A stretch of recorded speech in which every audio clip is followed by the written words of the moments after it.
you don't exist. Take a perk and a talk of that shit. Money swallowed like sis. Did it perfect in the kid. Got a billion who sang on my head. Look at better put on the road I just spent. I know we got $1 million. The devil that shit ain't not cheap again.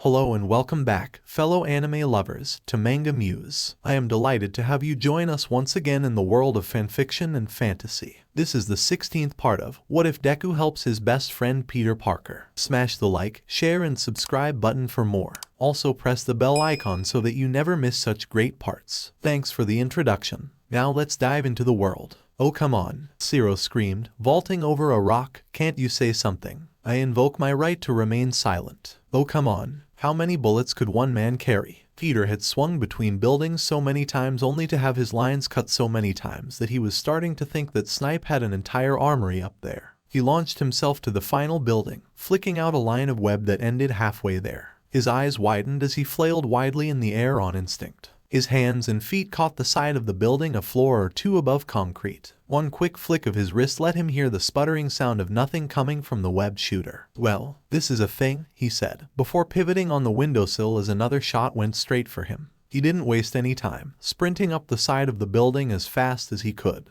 What time is it? He hyped himself up. Game time, woo. He roared to himself as his HUD flashed at the 15th floor. He zoomed up, grabbing the edge of the window and transferring all of his momentum into the glass. He crashed through in a shower of shards, finding Snipe quickly abandoning his sniper rifle and kicking away his paintball assault rifle in favor of dual revolvers, the gunshot hero backing up to retreat into a narrow hallway. His trademark custom revolver was still holstered for whatever reason. Caught you? Caught up to me maybe. The man shrugged carelessly. Haven't caught me yet. Peter rushed forward, moving to get in close against the ranged specialist. But Snipe was ready, fully extending the revolver in his right hand and firing a burst of shots. His senses flared, the tingle bursting behind his eyes as he twisted and contorted his body enough to dodge. The teacher whistled. Damn, you are a fast one, ain't ya? What can I say? I'm a spider of many talents. Right you are, son, he drawled, still backing away. Peter stepped forward into the hall. It was narrow enough so the ceiling barely brushed over Snipe's head, and the walls on either side barely gave a foot of room between them when he stood up straight. Not a lot of room to move or dodge. Snipe, or maybe Principal Nezu had chosen this spot well. Even if they'd have all gotten up here, they never would have been able to swarm him. Was that why he took out Kirishima? His hardening quirk would have made this kind of approach a lot easier to manage. He could just ignore the bullets as he marched in front of the team. The spider hero looked at Snipe's guns as his HUD zoomed in, Karen making a 3D image of the sidearm. 6 bullets in the revolver. He had fired 4 shots from the right gun, none from the left. That meant he had 8 shots left. Slow to reload. Snipe kept backpedaling, slowly trying to reach the other end of the hall. Was it to escape, or to draw him into another kill zone? Either way, he couldn't let him get there. With a burst of speed he exploded forward, rushing to close the distance fast. Snipe fired the last 2 shots from his right-hand weapon but none from his left. Peter ducked under the first, twisting his shoulder back to avoid the second, and kept moving, hardly breaking his stride. Finally Snipe moved to bring his left pistol to bear. A pipe lining the side of the wall exploded with steam, bursting onto Peter's face, the sheer heat making him cry out. That bullet had ruptured a steam pipe, so that was why he wasn't using it. It had live ammo in the chamber. He heard heavy footsteps, Snipe turning and running, now all but sprinting down the hall. Gritting his teeth, Peter rushed through the super hot steam, the burning pain brushing his left side before he was through, finding Snipe still running away. The man was fast, fit for a baseline human as his career demanded. But Peter was faster. He still had a full third of the way to go to reach the end of the hall before the man realized Peter was going to catch up. He reloaded the right revolver, spinning back around to fire again. The shots fired, Peter's spider sense tingling in response, telling him that the danger was coming for his legs. They were aimed for his feet as they descended, meant to hit his ankles as the feet were about to hit the ground. He rapidly adjusted his weight, the instant movement breaking his stride. He jumped, moving quickly from floor to ceiling, to wall, back to floor and alternating randomly as Snipe fired, always aiming for the limb as it was about to make contact with a surface, missing by virtue of the spider sense, reflexes, and just a hair's breadth of distance. Peter's heart was pounding, adrenaline pumping. He could feel the blood rushing through his ears more and more as Snipe kept backing away, closer to his escape route. He reloaded his revolver faster than he had any right to. If he hadn't seen it for himself, he'd have thought some support gear shenanigans were in play, like constantly refilled ammo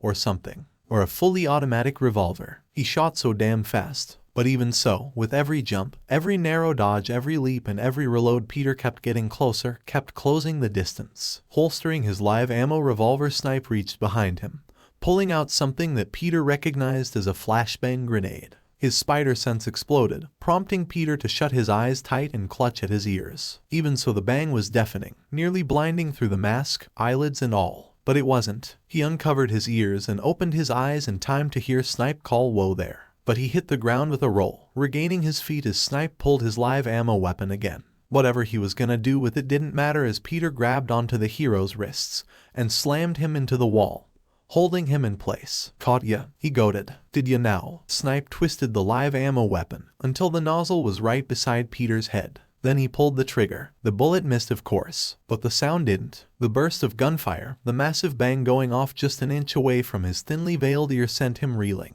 white bursting behind his eyelids, pure pain exploding across his skull as he let go in stunned reflex as his hands came up to protect his damaged ear, yelling in pain only to get a knee to the gut and a solid punch to the jaw that nearly knocked him on his ass. Spider sense tingle, a warning brushing across his spine before he spun, another deafening bang going off in the narrow hall, something whizzing past his head before Peter's leg rose up in a wild, wide roundhouse, cracking solidly against Snipe's forearm. Peter didn't hear him curse or see the gun hit the floor, but Snipe turned and ran, all but sprinting down the hall now. Peter straightened up, stumbling and swaying. He grit his teeth, forcing himself to keep moving. His team was counting on him. By the time he reached the other end, Peter saw that he was in another overlook of sorts, almost a balcony. He looked down, finding Snipe rushing down the length of a building on a rappelling line. The glass of the building shone like a sheen of light across its surface, catching and reflecting the sun. Peter jumped onto the side and began to rush down, all but sprinting to catch the teacher. "Shoulda known that wouldn't keep you down long," Snipe groused, pulling his live weapon. He fired. The glass just in front of Peter, on a lower level of the building, exploded. He turned on a dime, moving around the shattered glass pane onto another, still running. Snipe fired again. Again another glass pane shattered, and Peter again diverted his run, still closing the distance. 2 more shots. 2 glass panes exploded and Peter ducked into the destroyed windows before ducking right back out. Snipe had to reload now, something significantly harder with one hand on the rappelling choke. He gave it an effort, but they both realized Peter would catch up before he could. Peter heard him curse. He was so close his mutterings managed to reach his opponent on the wind. "Damn, this is embarrassing." "Well, come on in, darlin'. Wha, good after here, huh?" Peter's spider sense exploded. Noon. Before he could do more than realize where the attack was coming from, the glass directly under his feet exploded outwards, launching him clear into the city street line courtesy of a yellow spiral energy blast. He flew through the air, twisting and angling his body as he fell before catching himself on the side of a building. He looked up to see Snipe still descending on the line, but now there was a blue-haired girl in a skin-tight blue-green costume with attachments to her arms and legs smiling down from where she'd destroyed the entire floor of glass pane windows, leaving about 3 stories of glittering glass shards descending onto the street. "It's so pretty," she gushed. "Oh, hiya, I'm your friendly suburban superheroine Nej, evil dastardly downtown meanie villain, Nejire-chan. Mwahaha," she posed, with double V signs. "At your servo. This service. How's that, sensei? Focus, darlin'." "Yes, sir." She grinned, turning towards the boy. She thrust her hand out, and Peter felt his spider sense flare. Shazbot, and he dodged, avoiding a massive yellow drill blast that was much faster than the wide spiral wave from before. "Much better, darlin'," Snipe said as he tapped his gauntlet and went to his holster. Peter could only get to the roof of his building and jump behind a tower to avoid being shot. Great, now he wasn't even on the same building, and he didn't have his web shooters. Now what? Another yellow blast arced towards him, forcing him to leap off the edge of the tower and onto the side of the building itself, rushing across, and then up its side to break line of sight. He twisted the second he got to the lip, rolling across the roof and stopping at the edge of a stairway entrance. Okay, 2 opponents, one of them flying. Snipe was still on the rappel line though. He was vulnerable. He didn't know the limits of Nejire's quirk, and Snipe was giving him enough trouble as it was. If they tag-teamed him, he was in serious trouble. Focus on Snipe then, get him before he hit the ground. He peeked out from behind his cover, only to flinch back as something whizzed by his head. Curving bullets, fun. They are, aren't they? The girl screamed, right before another blast smashed into his cover. It was barely left standing and wouldn't survive another attack. In front of him, the satellite dish and its housing sat, still intact. He reached for it, ripping it free with a solid tug that sent the sound of screeching metal into his ears. He picked up the dish, testing the weight in his hand. He seized the pole meant to keep it upright. A quick twist broke it off, making it more manageable and with a sharp edge. Then, he quickly took off one of his gloves. "This is gonna be such a pain to fix later," he whispered, and stuck the glove at the end of his improvised weapon.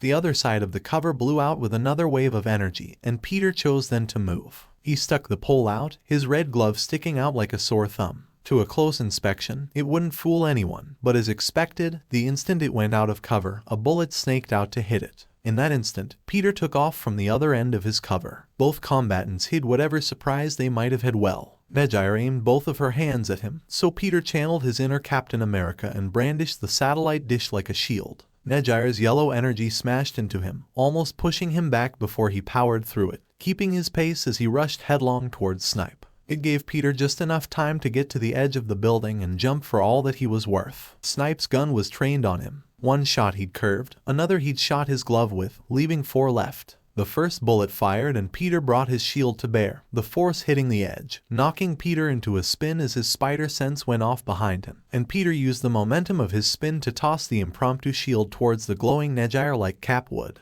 Nejire reeled in surprise, the blast of yellow energy going off but hitting the spinning satellite instead of him, forcing it away. His spider sense flared again and Peter turned in time to place the satellite mounting pole he'd taken as a weapon between himself and the second bullet, batting it aside as his weapon dented. The third bullet fired and Peter barely had the mid-air control to twist his shoulder away and not get hit. His uncovered hand lashed out and grabbed onto Snipe's rappel line. They swayed in the air. Peter heard Snipe hiss, his hand slipping on the choke before Peter ran. Hand on the line, feet on the building, straight towards the pro-hero. Snipe turned the revolver on him, one shot still in the chamber, and Peter swung the sharp end of his makeshift weapon, striking Snipe on the fingers of his rappel choke. The teacher saw stars, eyes widening in pain as he let go in reflex. Peter grabbed him by the scruff of his collar, abandoning his foothold on the building, sending them both falling straight down towards the ground 20 feet beneath them. Snipe regained his wits fast. His free hand snaked out, trying to grab the choke again before Peter fought him off, spider sense still tingling as Nejire plummeted down after them. They were gaining speed, and Peter knew he barely had any time to make this work as he reached down and grabbed Snipe's gun, the one with live ammo. He pulled out the revolver, Snipe still struggling to take hold of the choke before Peter fired a single round into a window and tossed the weapon as the glass shattered just beneath him. Then Peter grabbed the choke, utilizing his full superhuman strength to tighten his grip. Their stop is instant, sheer momentum forcing them into a swing, straight into the shattered window. Snipe hit the ground with a gasp, and Peter heard the revolver still in his opponent's hand with the practice bullets cocked before he twisted his body out of the way of the last shot as Snipe laid on the ground. The Spider of UA seized the excess rappel line and rushed to tie Snipe up before the man could reload, binding his wrists. Peter brought him in, tugging the villain and giving a knee to his gut, making the man grunt as the air left his body. Peter slammed him to the ground on his back, the line going around his wrists as Peter tightened it up. Suddenly, the bell went off in the distance. That's time Aizawa's voice rings out, echoing all around them. Exams over. All students report back to the entry gate of the battle center. What? But I just got here. Nejire groaned as she floated down to their level. Phooey, just in time. Peter stood over the teacher who was more than happy to collapse on the floor, head laying back, hat askew on his head. He was breathing hard from adrenaline more than exhaustion. Did you miss the memo that it was just a test, kid? Snipe drawled from where he laid. Peter found it in himself to smile. Really? I thought it was an audition for the next World War. Snipe scoffed, and Peter could tell that he had rolled his eyes under the mask. Mind at least letting go. Oh, sorry. Peter eased his grip on the rappel line, and the man felt his arms go slack to his sides. You were like super fast and quick. Nejire spoke as she hopped into the room, running up with her hands behind her back. Was that like a part of your quirk? Ooh, kind of. My quirk is spider so. Does that mean under your mask you have wicked sick fangs? Oh, or lots and lots of beady eyes? Does your white stuff shoot from your actual hands or those doohickeys? Nejire inquired, smiling as she stepped closer to a wide-eyed Spider-Man.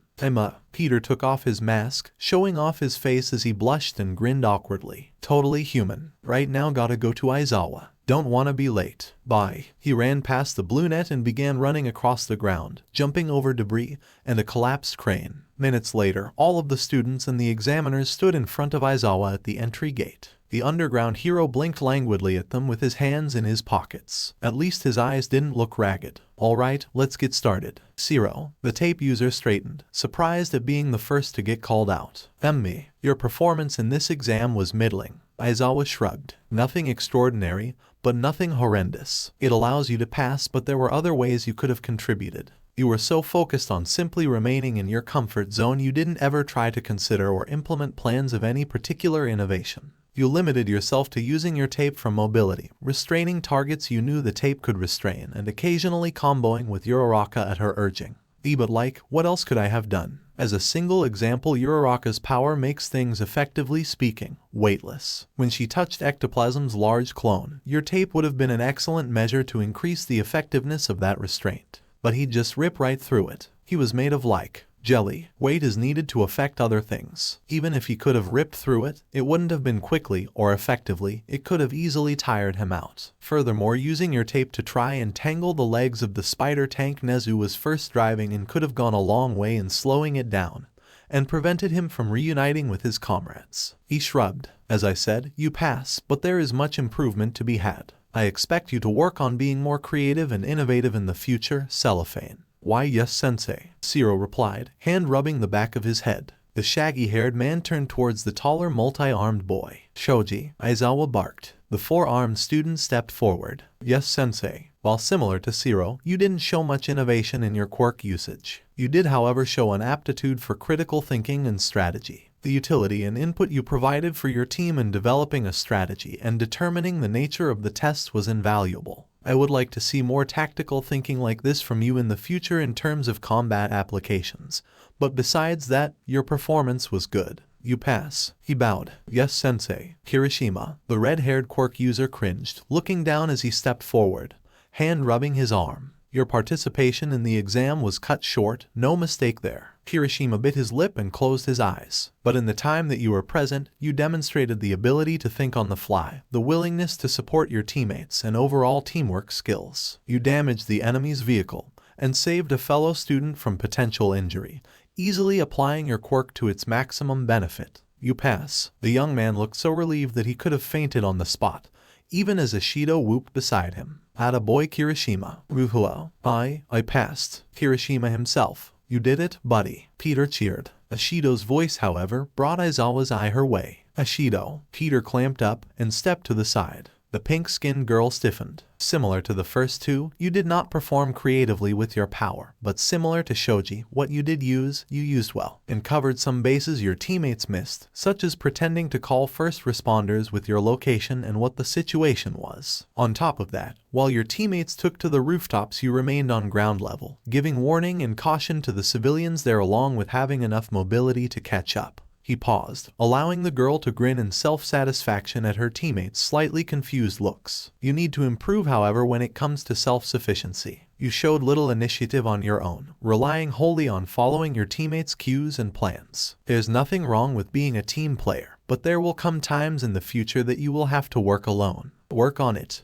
Got it, sensei. Thanks. Ishido smiled bashfully, stepping back and sighing. What a relief. Aizawa then turned towards a nervous-looking Uraraka. A medical robot was by her side as she guzzled down water bottles to rehydrate, and had a wet rag to clean up her dirty hero costume. Out of all your classmates, you showed the broadest range to your quirk application, utilizing it for transportation, power enhancement, and synergies. He paused. Rescues and disabling villains along with the capture. There isn't much I can say on that front beyond well done, Uraraka. The girl beamed, with Ishido cheering as Peter clapped her on the shoulder. Way to go, girlfriend. Ishido whooped. I didn't see much, but damn. You must have been awesome, Uraraka. Nice. She was the core reason we passed, Shoji stated. The brunette did nothing but blush, smiling from under all the praise. For future improvement, like Ishido, I need to see you take more initiative, and not simply relegate yourself automatically to a support role. Understood. She smiled, nodding clearly. Yes, sir. She pumped her fist out.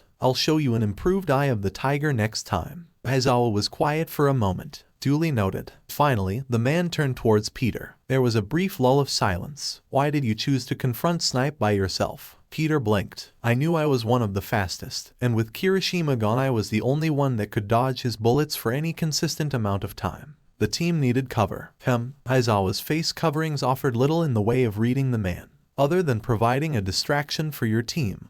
However vital, did you have a general engagement plan? Or were you relying on your quirk to carry you through in close range? Peter cringed. Bit of both. He hedged. I didn't know what the layout of the building was. I didn't know what weaponry he had up there, so I was kinda playing it by ear. And the bit of both that involved a plan. He pressed, quirking an eyebrow. General plan was to get to him first. After that I recognized his 2 revolvers were 6 shooters, so I started counting shots. I realized after a bit that one revolver had false bullets and the other one had live ammo, so I started focusing on the fake bullets more whenever he had it loaded. I noticed he took out Kirishima so he wouldn't have to deal with him in that hallway, so I knew he was gonna fight in that hallway if he could get away with it. So I tried to pressure him hard. The American shrugged. Like I said, a bit of both. I came up with a general plan as I went along. Why not retreat when Nejire arrived and you found yourself outnumbered with no more webbing? Peter blinked. That was an option.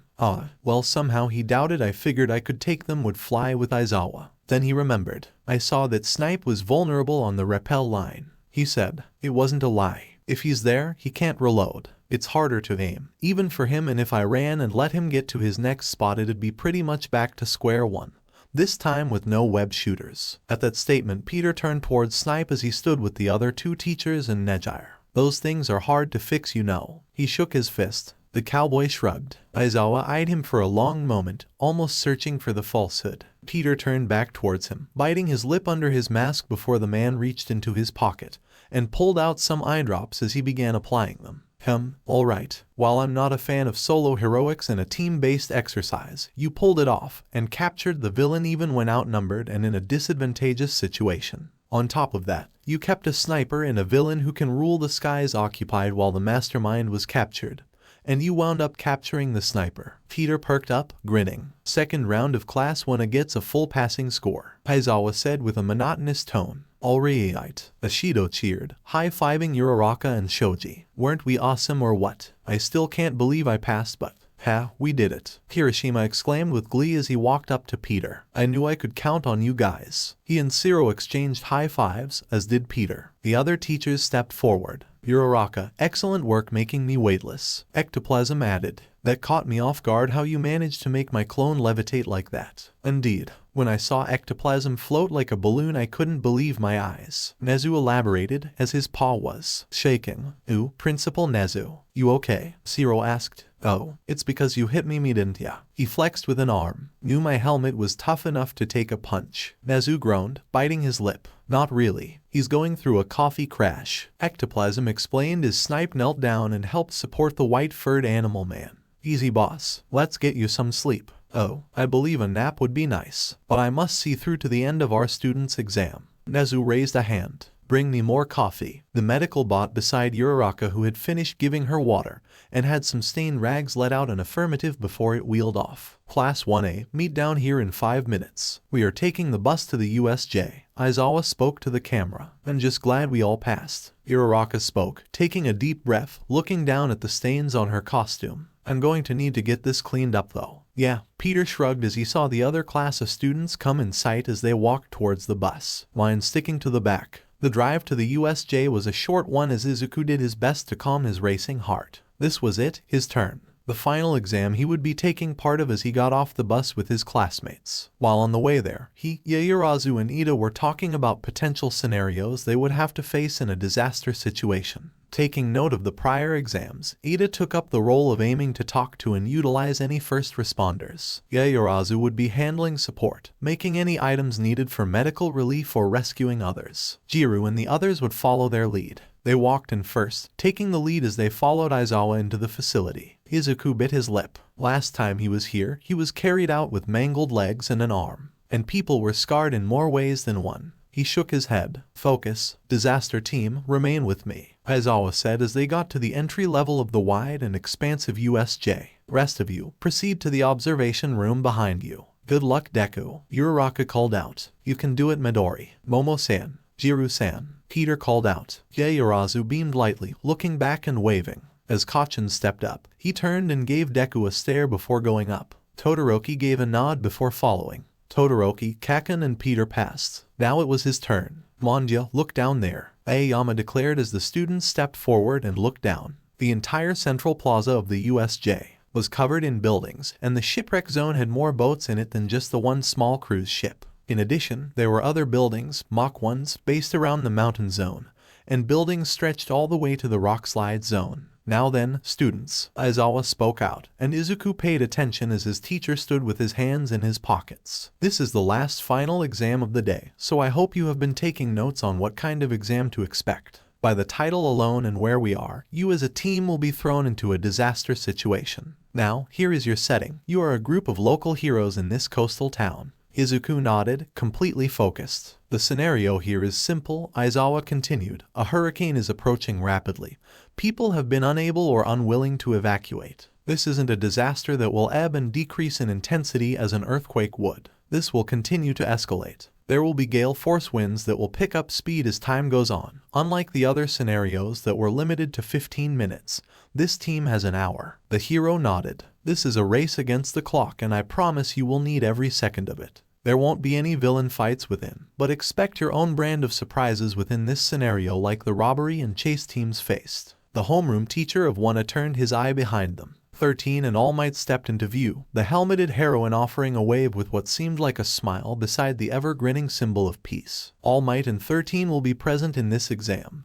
Do not ask or expect their help. In an ongoing disaster situation, it's unlikely that first responders will be immediately available to answer your questions. Your objective is to save as many lives as possible before the storm becomes too much for you to handle. Believe me, it will get much worse as the exam progresses. Don't get comfortable. He held up 3 fingers. This exam is over in one of 3 ways. The first is that you rescue each and every single person within the disaster area and bring them to the areas designated as safe zones. The second, time runs out. And the third is if the storm becomes too much for you to handle. If you're overwhelmed by the ongoing disaster, and it becomes clear to me that you're no longer in a position to manage it, I will call this exam and dish out what points you've acquired until that point. Note that failure to manage the disaster, obviously, will not reflect well on you. How in the hell are we supposed to stop a hurricane? Jiru complained. Figure it out. He answered flatly. You have 10 minutes to prepare, after that the exam starts. Izuku saw as the others moved to head down towards the disaster zone that Aizawa was marching towards the observation deck. He could already hear the others talking, beginning to make plans and discussing potential scenarios. He moved to join them when he felt a hand on his shoulder. He paused, turning and finding All Might staring down at him. The toothy smile had been replaced by something more subdued.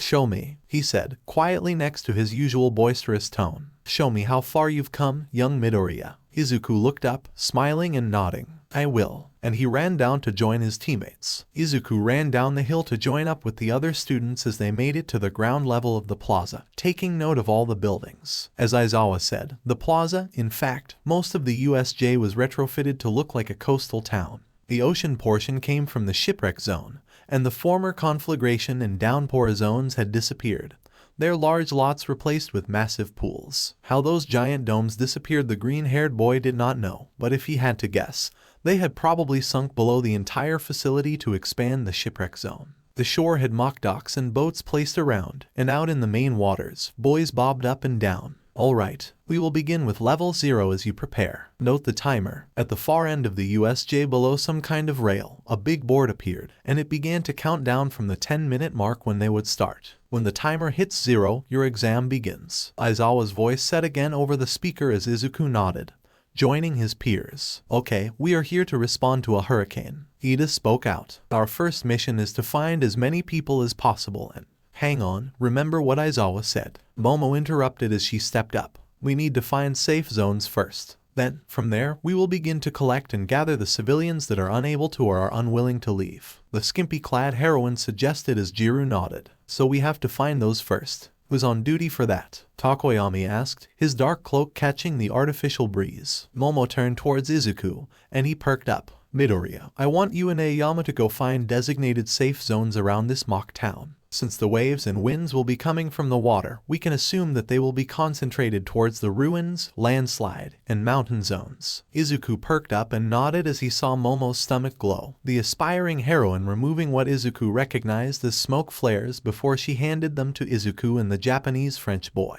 These are simple, she said before showing them. Pop the top, twist the bottom and simple moves. Throw them on the ground and they'll let out a distinct cloud of green smoke for about 7 minutes. You'll use these to mark safe zones so we can find them and you can move on. Oui, mademoiselle, dare I offer a suggestion? Aoyama asked. Given that we have many areas to cover, we may be stretched a bit thin. Perhaps we each go to a separate zone. I can help too. My speed will let me reach the furthest zones quickly, Ida said before Momo turned to Aoyama. I was thinking you could get started on finding civilians in the more urbanized zones, she said. Izuku shook his head. I agree with Ida. The sooner we can find 3 or more safe zones, the sooner Aoyama, Ida and myself can rejoin the rescue efforts. The safe zones won't move once we've found them. For all we know, civilians will move, or even be injured and require us to carry them.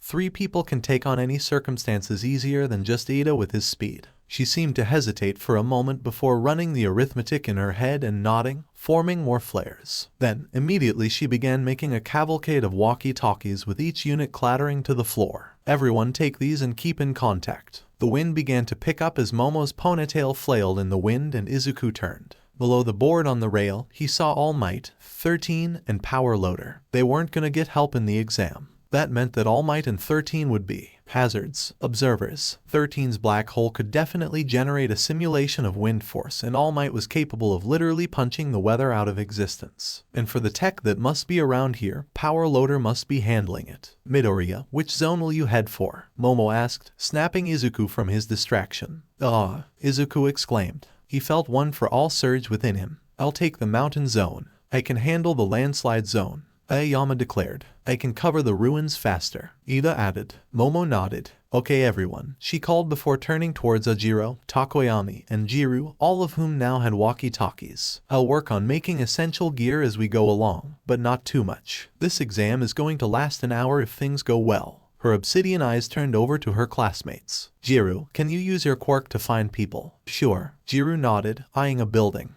It's gonna get harder the more rain starts falling, so we need to find the civvies here and fast. I've done it before, but not in storm-like conditions. Momo grimaced. That wasn't good. At best she could hope Jiru's echolocation would be effective for half the exam. If Aizawa was keeping true to form, he'd likely calibrated the rain to soft counter Jiru after a point. Takoyami, you can help support civilians who are unable to evacuate if they are disabled, hurt, or advanced in age. Can you use Dark Shadow to carry them once our advanced team finds the safe zones? Momo asked, to which Takoyami nodded. Of course. Momo turned towards Ajiro, who was looking anxious. Ajiro, with me. You're our reserve in case someone needs help. I've spotted some, Jiru said, her earphone jack digging into the soft dirt at their feet. Her eyes were closed, face scrunched up in concentration. How many is some? Takoyami asked. 6? No. 7. That's not so ba, Ajiro ventured. 17. Jiru interrupted. 17. At least, close by. The blonde-tailed boy winced. Oh, well that's quite a bit more than 6 or 7. He finished lamely. He looked up to the timer. 1 minute. Momo turned to Midoriya, Ida and Aoyama. Go, run to the edge of the starter zone.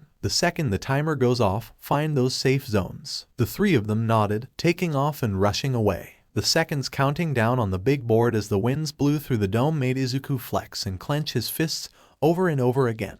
30 seconds. Keep in contact everyone. The storm is going to hit us hard. The moment you guys find a safe zone, use the smoke flare and we will head your way with the civilians, Yaoyorozu said over the comm. Izuku looked at it and nodded. Let's dazzle and shine on, Mesami, Aoyama said into his walkie. That we shall, Takoyami added. Cut the chatter. 5 seconds. Izuku got into a running position, hands down. 3, 2, 1. The final exam has begun. An automated voice rang out through the dome as the big board timer clock changed from to 01. I can't believe how they turned this dome into this. Peter mused with crossed arms as he looked up at the screens, standing side by side with his fellow students. It shocked me too. They changed a lot of the USJ from the last time we were here, Asui said. But where did they find the time to get the buildings? Oh look, Uraraka chirped, now in her PE uniform and out of her costume. There goes Deku. He found a safe zone. I see Ida on the move too. Looks like he found a safe zone inside a bank over in the ruins zone, Ashido added with her pointing at the screen. True to their words, Izuku had found a hatch leading down to what seemed to be some bunker, while Ida secured a bank. There goes Aoyama though. He's still making his way to the landslide zone. Well, he better start legging it fast, Peter murmured. If this is a hurricane simulation, then water's gonna start rising quick. And the wind isn't gonna be doing him any favors. You would know, wouldn't ya? Being from New York and all. Asui mused. Really? I thought only the Gulf and Caribbean were affected by tropical storms. Kaminori said aloud. Oh no, we get storms up the eastern seaboard too. Irene, Sandy, Arthur to name a few. Peter shrugged. Asui tilted her head a little in confusion. Peter, those are storms not named recently in this world. Karen whispered into his ear, and Peter bit his lip inside his mask. Wait, so you had to live with hurricanes too? Huh? Must have been rough. Heard those Atlantic storms are a pain. Hiroshima replied. Why yeah, but hey, we don't get droughts. Yeah. Peter laughed nervously. Shutting up now? Karen asked in his ear, to which Peter nodded. So if level 1 is looking like that, we may be going by hurricane categories, Todoroki said to himself. We'll know when our teacher ramps it up. Peter mused, staring ahead at Aizawa as he stood over a desk with countless other small screens before him, no doubt keeping track of each one. Momo took a deep breath, forcing herself to concentrate and keep making everything perfectly despite the howling winds in the distance. She didn't know what was more impressive, the fact that All Might Sensei was making these with a casual series of punches, or how this was only the first of many levels. 8 minutes in, and they were in some stormy winds so far, combined with the rain coming in from the sprinklers on high.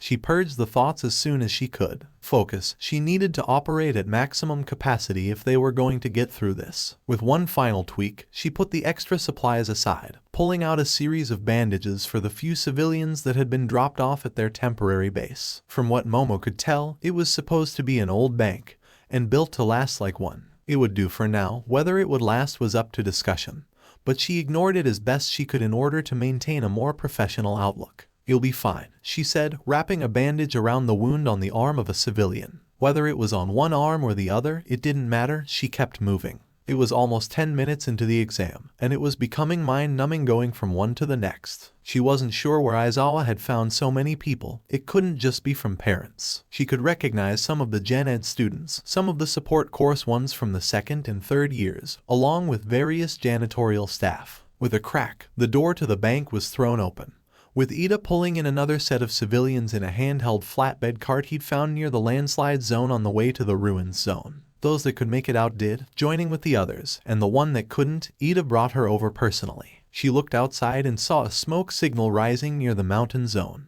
Midoriya had found another safe zone. She reached for her walkie. What are we looking at, Midoriya? The bunker at the first mountain. I set a flare there now. Coming down to you guys. Good work. Ida, how much more do you have left in your zone? Momo asked. Don't know, Ida admitted. Maybe another 4 or 5 trips. That wouldn't work and both of them knew it, but they had no better options. Get moving, I'll call out to the team. Momo got to her walkie. Midoriya, we got some civilians here in the bank. How's the vault you found? Looks like it can house. There was a pause, with Momo guessing he was counting. 20, maybe 30. Aoyama, how's it on your end? She asked. Can't, find it, yet. Aoyama panted on his end. Mondya, where is it? Momo winced. She turned to Ida. 5 trips. Are you sure you can run that by yourself? I can give you a hand if need be, Ajiro said, his gi wet from the rain as he helped some civilians off the cart. Ida nodded. I can. Leave it to me. 30 seconds till the next round. Jiru yelled. Okay, Jiru, we are coming back to you. Momo replied. Find any more? We have 8 more. Jiru answered. Let's get a move on. Ajiro yelled as he began running out the bank door. She followed after the martial artist as he began using his tail to hop and skip great lengths, but she was keeping up. The streets were wet, but not drenched to the point of flooding over yet. Izuku rushed down the mountain zone, a blur of flashing green lightning. The wind and the rain suddenly picked up, forcing him to stop mid-run, shielding his eyes as the freezing water struck him across the face like icy spikes. He looked over the mock city. The sparse collection of palm trees were bowed over, their branch leaves swaying in the high winds. The water's over an inch deep now. They could still move, but if it got much worse they'd have to fight the flooding with every step, making this even more exhausting. He peered through the gloom, pulling free his walkie. Midoriya here. I'm on the north side of the coastal town zone. Who's near me? He yelled. Over by the drugstore. Takoyami replied. Dark Shadow, head out there. Izuku saw a building in the central plaza that had the shadow creature come out, waving his claw as Izuku ran forward. I marked a nearby shelter, Izuku said as he entered the place, seeing Jiru and Takoyami soaked to the bone along with about 9 civilians in their makeup. Yeah, Momo, you're ETA here? Jiru asked via the walkie. A few minutes, Momo replied. He stopped, looking towards the street as a wave crested over the corner. His eyes trailed up, towards the beachfront just 2 blocks away, then up towards the timer. 12 minutes. No way they'd be able to get all the civilians free of this area before the next uptick. And even worse, once the next level hit, they may not be able to enter this area themselves. Too dangerous at that point. Gotta think. He saw some buildings closest to the makeshift shoreline. Even trees. The buildings looked like restaurants and store vendors. There were even buses and big rig trucks. Yaoyorozu. Izuku yelled into his walkie. We have to make a barrier at the coastline now. What? Why? Momo asked back. The waves are just choppy now, but that's not going to last. All Might's going to make waves soon that'll crash over the whole city, and the only way we can slow it down until the very end is by making a barrier. This is our only chance to do so. We have 8 minutes. He heard Momo curse, no doubt checking the math in her head. I'm heading towards the coastline. I'll meet you there. Jiru, you keep searching for any civilians in the buildings you missed, Izuku said, turning towards the rocker girl. She nodded. I'll give it another sweep, then lead these guys up the trail to your shelter. Green smoke, right? Izuku nodded. Takoyami, can you help me with pushing back the waves? Of course. Izuku nodded. The two running out of the drugstore and into the street as their boots met about a centimeter or 2 of water. They ran down the hill, reaching the coastline quickly. Izuku took stock, eyes panning back and forth. Takoyami, the buses and trucks, Izuku said as his body glowed. Dark Shadow, follow his lead, Takoyami ordered, and from his black cloak, the shadow monster popped up. Roger that. The two got to the first truck, Izuku sliding under and Takoyami circling from the side. I'll push forward, you push upward. The avian-faced boy yelled as water surged and rose up to their ankles. Izuku got under, and his body glowed with green lightning and red lines. 8% couldn't do this. In that case, one for all. 10%, he growled, pushing upward as he felt more power surge through his body as he pushed, and Dark Shadow pushed the rig off the truck. Izuku yelled, his legs straining. Come on, get over there.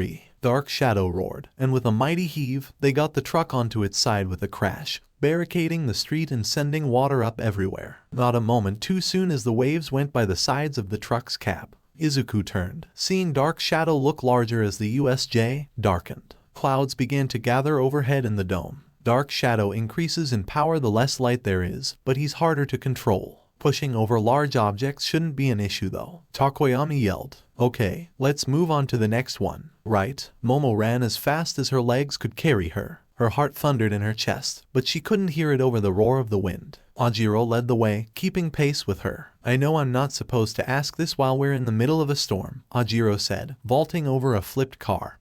But what are we supposed to use to build a barricade? You can't make anything big enough. I know, Momo called back. Damn it. Perhaps they could move some cars into the street. From what she recalled, there were 3 streets in the mock coastal city. Would that be enough? She honestly didn't know, but when she turned the corner, she got her answer. Dark Shadow, larger than she remembered it being, was lifting up a van and tossing it to an ever-growing pile of vehicles that had already barricaded one street and was halfway through the second. Midoriya, clad in that green lightning, pushed another forward, gasping slightly. He looked up, a shaky smile coming to him as the 2 classmates approached. This won't be enough, Midoriya said between breaths. It will have to do. Takoyami yelled over the wind. We don't have the time to sit here and let Yaoyorozu make a barricade. Momo nodded, and her mind raced to figure out what she could make to move the remaining vehicles more efficiently. A jack? No, they would have to be lifted fully to drag them well, and Midoriya was already starting to tire. About that, Ajiro said, jerking a thumb behind him. Momo stopped, following the direction of his thumb to the building behind him. Pure concrete. It towered up about 5 stories, and was already damaged from what she could tell. What would it take to bring that down? Ajiro asked. The 3 students understood instantly. It was a mad idea, but one that might give them a little extra. Besides, they didn't have the time. Takoyami, Momo screamed, making the bird-headed boy's focus snap towards her. Find the supports. He nodded, charging forward.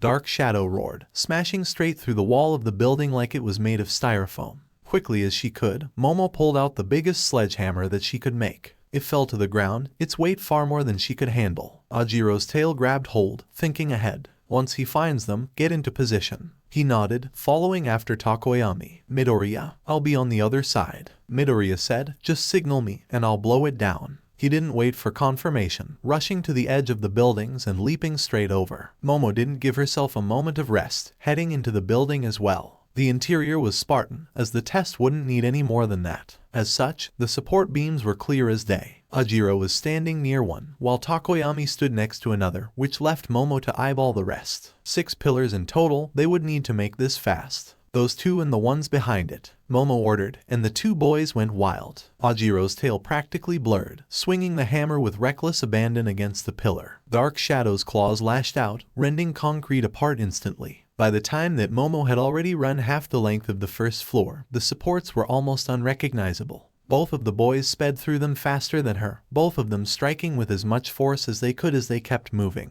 Above them, the structure started to groan, and Momo's hand went to her walkie. Midoriya aimed for the center. She got to the end, where there was no doorway, but Takoyami made one big enough for all 3 of them. They burst out into the wind and the rain, right as Midoriya jumped off a nearby structure, his finger pointed and ready. Smash! He flicked his finger, and winds greater than anything that had been felt today crashed into the building. The entire structure screamed, right before tumbling down onto the street they were just in. Water and dust were thrown into the air, but when it was all finished, the collapsed structure laid on top of the wall of cars, tripling its height. That worked, Ajiro said. The barricade is set, Midoriya called, landing with a grimace and shaking his hand. So it is, Momo mused as she got to her walkie, taking off in the other direction. Jiru, we are coming to you. Hang tight. Aoyama, any sign of that shelter? I can't find it. Aoyama wailed. Sakura Blue, this is so frustrating. I finished up on my end. Aoyama, I'll come over to you. Ida replied. Momo sighed in relief. At least Aoyama was getting back up. Well done, Ida, Momo said. Oh, found some more. Momo heard Jiru's voice crackle through the radio. Oh hey, you're Ishido's mom. Cut the chatter. Ida yelled in the comm. We must focus on saving the civilians. Aoyama, fire a laser into the sky. I'll come to you. As Ajiro leapt from building to building with his rain boots splashing against the water, Momo saw out of the corner of her eye a big blue light sear out from near the top of the landslide zone's slope. She looked up. 17 minutes. Too slow. Far too slow. She gnawed at her lip, her mind churning, thinking. There was a crash beside her, a window pane shattering under the force of the wind. Her eyes snapped to it, more startled than anything, and her eyes hit on the answer. That's it. All right then. All Might stopped the punches, rolling his arms around and shaking them out. Beside him, 13's finger was raised as she continued to suck with her black hole. Time to ramp it up a notch. Rule of 10 after all. The first part they were able to get their feet wet. Now, time they go to deeper waters. 13's black hole was coming from only her right index finger. She raised her middle finger, and the tip of that came undone, and 2 black holes began to suck and blow away as she and the symbol of peace rode on the platform going back and forth behind the shipwreck zone. Deeper waters. All Might rolled his arm, is putting it mildly, and he threw out a mighty punch, the gust of wind blasting the water as it began to displace it. And the rippling waves began to surge forth. Look at Midoriya go. He's able to body buses now, Sato exclaimed. To be fair, Deku-kun has help. Takoyami's giving him a big hand. Uraraka replied as they continued to observe. Momo crashed into the door of a makeshift radio station, Ajiro walking in behind her as the winds outside began to pick up in intensity. It was past the 20-minute mark, and she had felt a sharp increase in wind speed, and the rain from the sprinklers overhead came down even harder. There, Ajiro said behind her, making the black-haired beauty turn and run his way. She had missed a hallway as she trotted down, going inside and turning on some radio consoles. What's your plan here? Momo saw the terminal and computers light up as she waited, drumming her fingers as her eyes darted across the activating screen. The radios are on, she answered. We thought they were just props, but every building has a radio on it, and they're functional. Aizawa doesn't put things here for nothing. Everything has a purpose. She noticed a camera in the room's corner, no doubt Aizawa watching her from his post. She focused back on the screen before she began to click on some options and flick some switches on the console. Attention all civilians, Momo said into a microphone. If anyone is able to move under their own power, they are to proceed to the Bank of Japan, or other safe zones marked with green smoke flares. The smoke flares are in the mountain zone and the ruins. I say again, green smoke marks safety areas for evacuation. If you can move under your own power, please proceed there. She paused, a thought coming to her. If you know of others who need immediate assistance, please head to the Bank of Japan in the central city to contact heroes on site. Zaru, she said in her walkie. Find any more? A few, but I'm gonna need a hand. Some are under some debris. Zaru replied over the comm. Momo looked over to her classmate who nodded.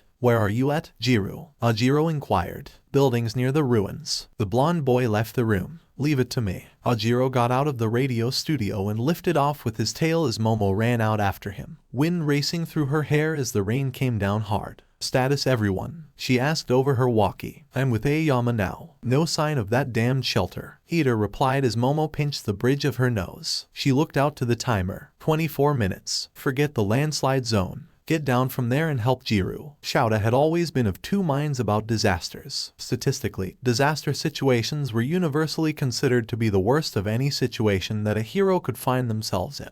Most of the pro heroes that come around nowadays were battle types. Those that had seen heroes like All Might or Endeavor and hoped to use their quirks to take on villains in full view of everyone and getting all the praise that such acts entailed. A needed position to be sure. Villains wouldn't simply just sit around and play nice if heroes decided to go soft. That being said, for every villain that needed to be smashed away, there was an infinitely stronger, more chaotic force that needed to be defended against. Weather, obviously, was as chaotic as the world could get. As such, heroes that specialized in disasters were far more varied than any other. Some dealt with landslides, others tsunamis, but no matter if you specialized in it or not, there would be a moment where you would have to rush into a burning building or jump into the ocean to pull out those that couldn't do that themselves. In this case, pulling as many people as they could into safe zones. Utilizing the radios was a good touch, though rather late. He'd expected better of Yaoyorozu in that regard. Now, as scripted, anyone that could move on their own power would go to the safe zones, freeing up resources for more critical cases. The barricade was unexpected. Honestly, the prop building had been placed there at All Might's insistence. It's what he would do if for some reason he couldn't just punch the weather away. But Shouta hadn't expected the kids to actually do it. Too many variables, and his hand had been inches away from the call to stop the test and get All Might to smash the building to pieces if it even looked like it was about to collapse anywhere other than the intended location. But it hadn't. He wasn't sure if that merited praise or dismay. Going for the most ludicrous option shouldn't and wouldn't always work. His watch beeped on his wrist, and he looked out over the screens. 13 and All Might were busy continuing their assault on the different zones, the destruction they were causing rather casual from the ease of their motions. But it was time to end that. All Might, Shouta said, bring in the waves. Haha. The smiling hero laughed with an ever-growing grin. Of course, there was a boom, and almost immediately the water began hammering against the coast of the zones. It crashed into the barricade with the force of a train. Shouta turned the dial, letting the rain pour down harder and activating the cloud machines to bring in the dark clouds. Everyone else, get into your positions. Okay, settling into my own, said a youthful male voice. Oh, is it my turn? An excited female voice said over the comm line. Shouta felt like sighing. He let one out anyway. Yes, yes. Shouta winced at the volume, pulling out his earpiece and glaring at it. Tenya ran down the street with Aoyama, heading towards Jiru's coordinates. The French boy was visibly exhausted after 30 minutes of running through heavy rain. To be fair, Ida wasn't much better, he just had better cardio. However, his leg muscles were screaming at him and his lungs were beginning to burn. The two boys heard a crashing sound behind them and both of them turned to look down the street. Mon Dieu, look, Aoyama declared as he pointed and Tenya's eyes widened. It's a giant lady. True enough, it was Mount Lady, the local pro hero, staggering around with a hand to her head and was there blood coming down her crown? She's hurt. We need to check on her, Tenya declared as he grabbed at his walkie. Everyone, he said over the rain and wind. We have a situation. What now? Yaoyorozu asked. Gah. Oh, so many stars. Can't focus. Mount Lady whined overdramatically as she stumbled around, leaning against a building and causing it to buckle.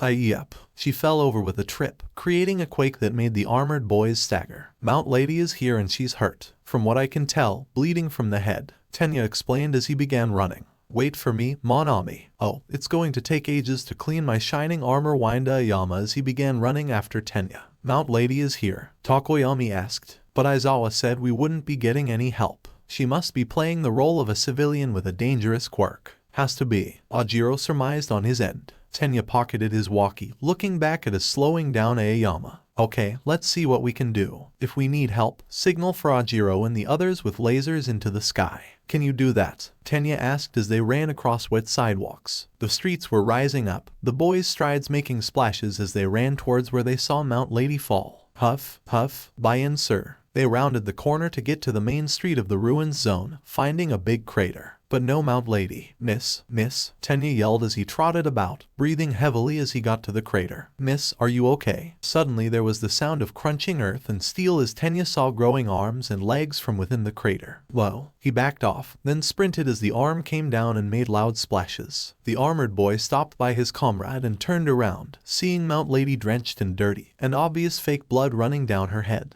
He even noticed her lick the blood that trailed down a bit too close to her mouth. Ketchup. She blinked, seeing him, offering a sheepish smile before Owa. She groaned, eyes blinking and fluttering unpredictably. Oh, I see lots of guys in armor. Wait, you're not villains, are you? Oh man. Best seat in the house, Kaminari sang, grinning too widely at the giantess as he and the masked Zero walked up closer to the screen. Totally. Zero giggled dumbly. Can you keep that to yourselves, ya horn dogs? Hagakure barked with a shake of her fist. I mean, she has a hot butt, not gonna lie. Ashido shrugged. But yeah, keep your pants up, boys. At least Takoyami isn't here. His head would probably explode. Asui added. Does Mount Lady know she's even on camera? Kirishima asked with a brightening blush on his face. Why so quiet, Parker? Todoroki said, breaking Peter's silence as he perked up. The dual-haired boy had an innocently neutral expression on his face as Peter suddenly felt many eyes on him. Did he know? The seldom-seen mischief shone in his eyes beneath the veneer of stoicism. He did. The dick. Aha. Peter jumped at the sight of Kaminari pointing at him. Guess our class ace isn't so holier than thou, ain't he? He teased. I mean, it makes perfect sense, dude. He smiled slyly as he came up to the American and placed an arm around his shoulders in a brotherly embrace. I mean, who isn't into one of the top 10 bachelorette heroines these days? Especially with a hot cake like that. Is that a Christmas cake joke? Asui tilted her head. What does you have to do with Christmas cakes? Peter asked. Like really, what did that have to do with anything? It's a myth, Parker-kun, ignore it, Ashido assured. But hey, you're even calling her on a first-name basis, and no suffixes too. Kaminari grinned widely. Guess we found your super-secret superhero crush, eh? He leered, and Peter could sense a playful smirk coming from under Zero's helmet. I mean, there's nothing wrong with admiring a hero. I mean, I look up to Red Riot. I'm sure Ace here looks up to Mount Lady as well. Kirishima spoke out. Ooh, I live with you. She's actually my legal guardian, spider sense activated. You room with Mount Friggin' Lady. Kaminari wailed, and Zero about-faced. And you didn't tell us. You never asked. Peter was backing off, feeling the resentment boil within Kaminari. Oh wow, that's so cool. Hagakure chirped. Think you can ask what product she uses for her hair. It's so silky and shiny. Not right now when it's covered in fake blood or ketchup. Is it fake blood or ketchup, Aizawa-sensei? Asui asked as she turned her head. It's ketchup. He replied dryly. How many times have you seen her putzing around the house in PJs or undies? How many interviews have you gone to when she does those sexy as hell poses? How many who? Kaminari inquired as Peter gulped. Damn, way to rub it in, Parker. Zero groaned. I thought you were one of us. I didn't do anything. Peter threw his arms up in surrender. Just give it up, Parker-kun. Let those two have their fantasies, Ashido said with a shrug. Can you all focus on the exam before you learn not to imagine your classmate in a low-grade porno? Aizawa growled. I'm not getting paid enough for this. He hissed to himself as Kaminari and Zero snapped to attention. Sorry, sir. They yelled at once, before Kaminari turned to face Peter, fingers to his eyes, then back at Peter with a scowl. The American could only throw a gesture of confusion. What was up with these people at times? Oh, myheroacademia, Mount Lady groaned as she writhed in the crater, Tenya backing off from her legs as they made divots in the concrete. We need to be able to gain her attention. Aoyama. He turned, seeing the French boy. Can you possibly use your quirk at a low output? Like say, as a light. At such a weak level of power, I don't see why not. The blonde replied as he stepped up, hands behind his head as the special belt around his stomach glowed. But not in the form of firing a laser. He looked like he had a flashlight attached. He saw Mount Lady's eyes widen, focusing in on the light. Okay, Mount Lady, or whatever your name is, Tenya said as he walked up. We need you to come with us. We are in the middle of a hurricane here, and we can take you to a shelter, but only if you are able to shrink and follow us. Shrink? Oh, okay, I'll try ye, Mount Lady whimpered, but it sounded super fake, and with the rain coming down and the wind howling, Tenya forced his frustration down. This was an exam to prepare him in the event of someone having an uncontrollable quirk were to cause trouble during a disaster. It made sense. He saw her climb up, shrinking again as she was on the road and out of the crater before she rose up to her feet, hand to her head. Tenya went beside her, offering his shoulder as support. Okay, just focus on my voice and on the light, Aoyama. My hero name is Can't Stop Twinkling, the armored boy corrected as he kept on emitting the laser at a low output. Twinkling. Just blink and focus Twinkling's light, Tenya said as he guided her out of the street and onto the sidewalk. Oh, okay. For a hero, you have a manly voice, Mount Lady muttered, but looking up as she blinked, wincing as she tried to flutter her eyelashes. The ketchup was beginning to wash away from the rain,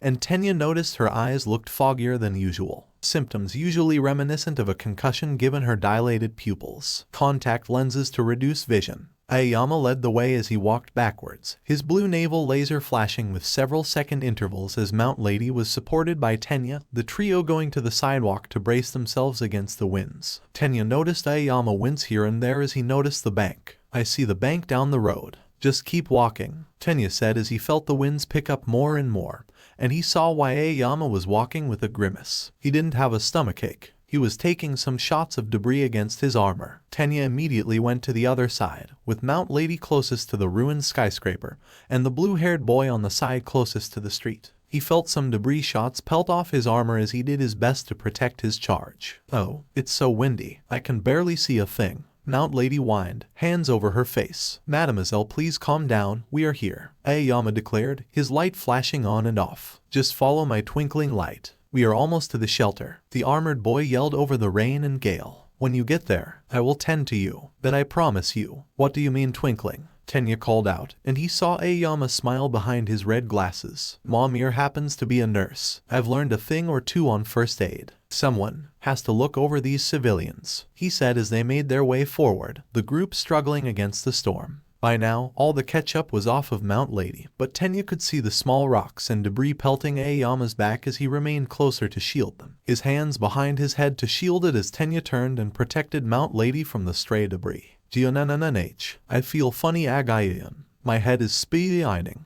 Mount Lady groaned, collapsing on Tenya as the aspiring hero clamped up. A woman was embracing him. I don't want to be here. Tenya gulped and composed himself as his hand tightened around Mount Lady. Let's go twinkling. Just 30 more yards to the bank. Then Aoyama stopped. We cannot take her inside. Ida-kun. What? Why no then? His brain caught up, looking to Mount Lady who smiled innocently. Right? Dangerous, possibly out of control gigantification quirk. She could crush everyone inside the building if she suddenly lost control. He extricated himself from carrying her. Wait here with twinkling, ma'am. I'm going to go find us an alternative site for you. Hehe, hurry back, Mount Lady said with a smile, leaning on Aoyama's shoulder as Ida pushed himself free of her. Ida racked his brain, thinking as he went over the layout of the city. They were still at the beginning of the ruins zone, and the landslide zone was close by, and he realized the lack of civilians in that area was probably to facilitate the space Mount Lady would require in the safe zone. Since they hadn't found it, he looked left, then right, searching. The city limits had to emulate a city, so where? His eyes widened. Yes, that could work. Wait here, he called before rushing off to where he hoped his memory had pegged the site correctly. Izuku panted hard, nearly stumbling into the mountain zone bunker, an elderly civilian with one leg on his back,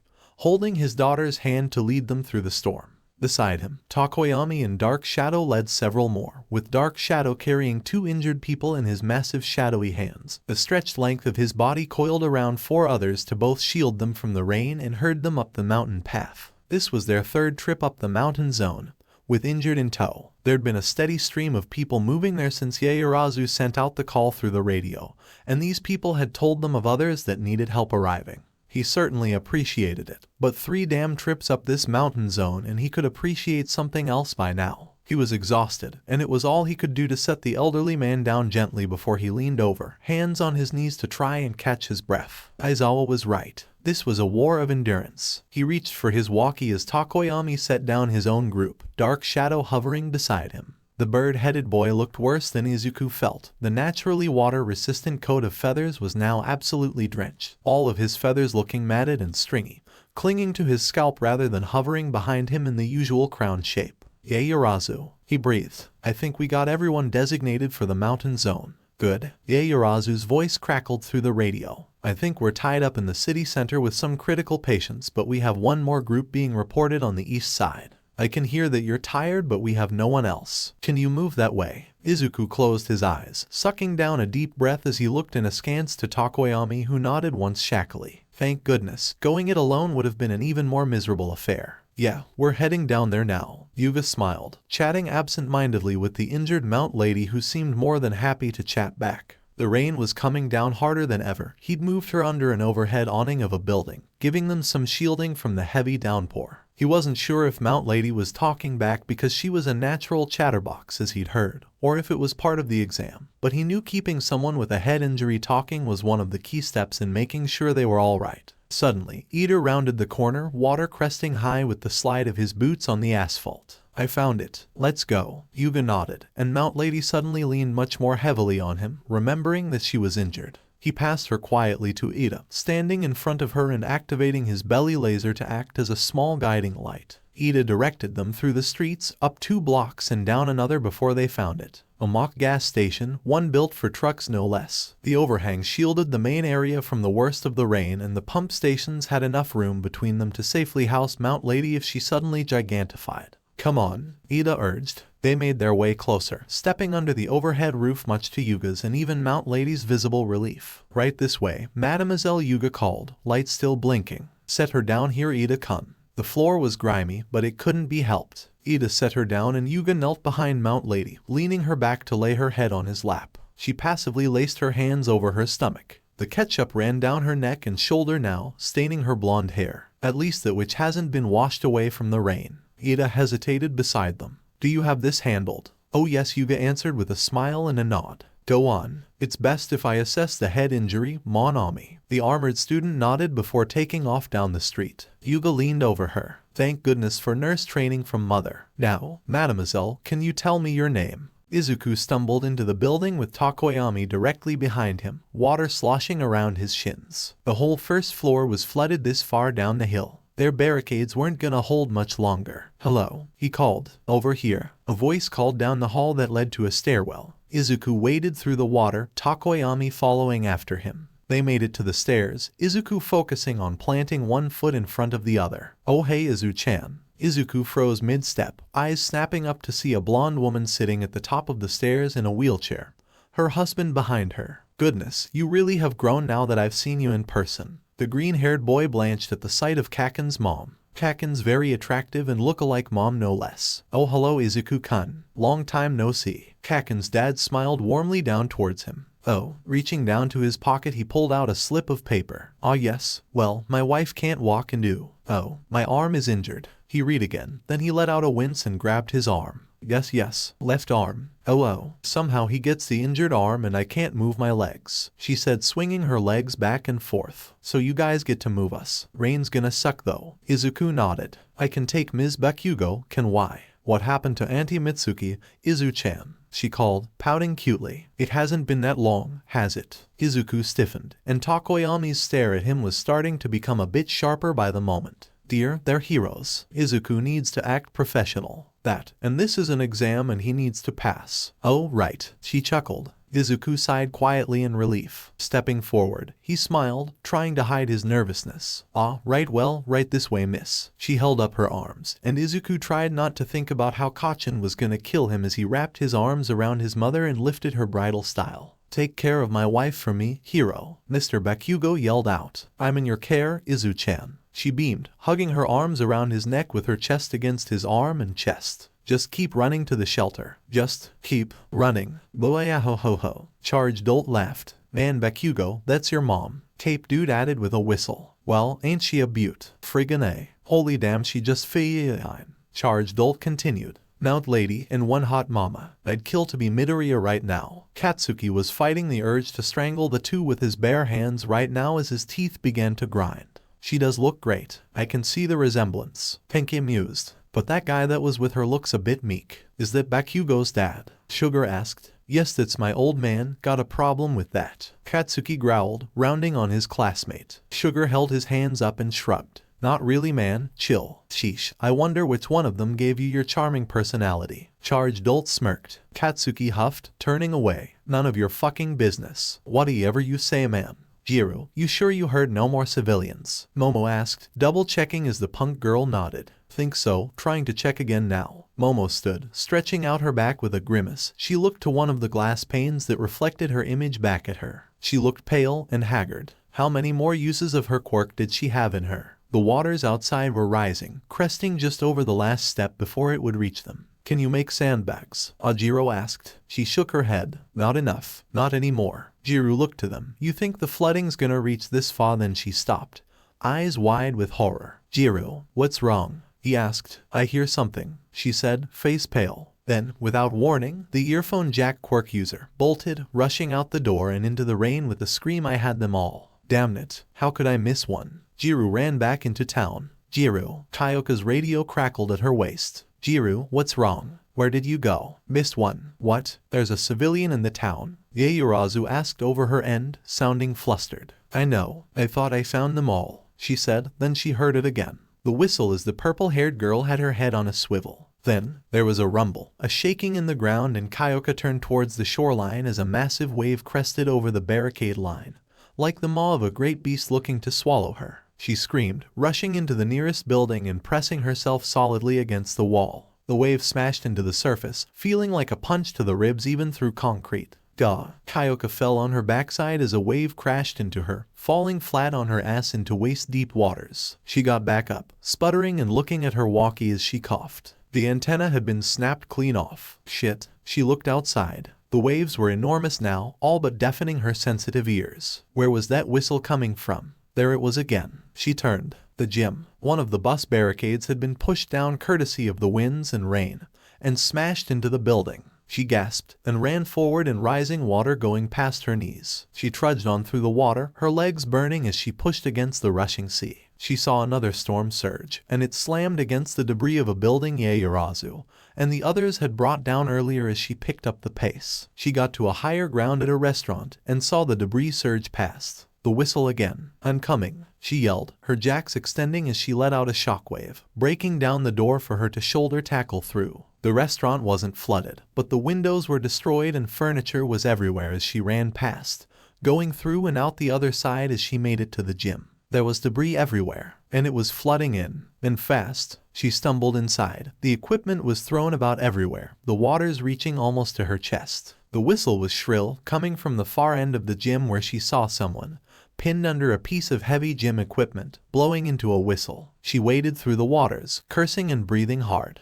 It was a blonde guy, a few years older than her. What the hell would anyone even be doing inside a gym in a storm? You wanted to get an extra bench press in or something, moron. She snapped, spitting out rainwater. Sorry, ma'am. It's my business. He answered by spitting out the whistle which plopped into the water that was just below his chin height. And he had the dumbest smile on his face. They had to lock up, she cursed, planting her earphone jacks into her boots and amplifying the sound of her own heartbeat. Hopefully Yamomo would send some serious help and be able to follow the sound. No way she could lift this on her own. He smiled at her. So what's your name? Mine's Mirio. Tagata Mirio. Nice to meet ya. He was acting way too casual for this. You're really bad at this whole acting like a civilian in distress thing, she replied drolly. Well, I could scream and yell, stress you out, or I could help you keep calm and pass. His smile was still firmly plastered on his far too plain face. Your choice. Then he cupped his hands into a whisper. I know a thing or two about these kinds of things, he added with a wink. Kyoka blinked. The latter, please. Momo was fairly sure, after this exam, that she would grow to hate rain. Forever. She could move to America and settle in Arizona or New Mexico and be done with rain for good. She was cold, wet, and miserable. She was fairly sure she was about to start getting sick the second this thing was over. Between the flooding, the constant noise, and the hunger gnawing at her insides from too much usage of her quirk, she might just physically assault Aizawa once this was done out of a desire for revenge. Jiro wasn't answering her walkie anymore, and, frankly, even if she had, Momo wasn't sure she'd be able to hear anything over the constant hiss of rain. She waded through the flood, searching desperately for a sign, But it wasn't until she tripped and fell into the water did she realize what she had to follow. Sound traveled farther in water, and Jiru's heartbeat pulses hit her like a sledgehammer, vibrated through the liquid. Momo scrambled to her feet and followed the pulses, diving under the water again when she reached the intersection and following the sound. Wading through the streets, Izuku panted hard as he moved through the city towards the central bank. The flooding was a little less this far up the hill, but not by much. The hiss of rain was deafening, almost enough to drown out Mrs. Bakugo's voice, but not quite. "It's been too long since you came to visit, Izu-chan. How have you been?" He smiled tremulously. "I know, it's been a little crazy for a while. Maybe I'll come visit soon."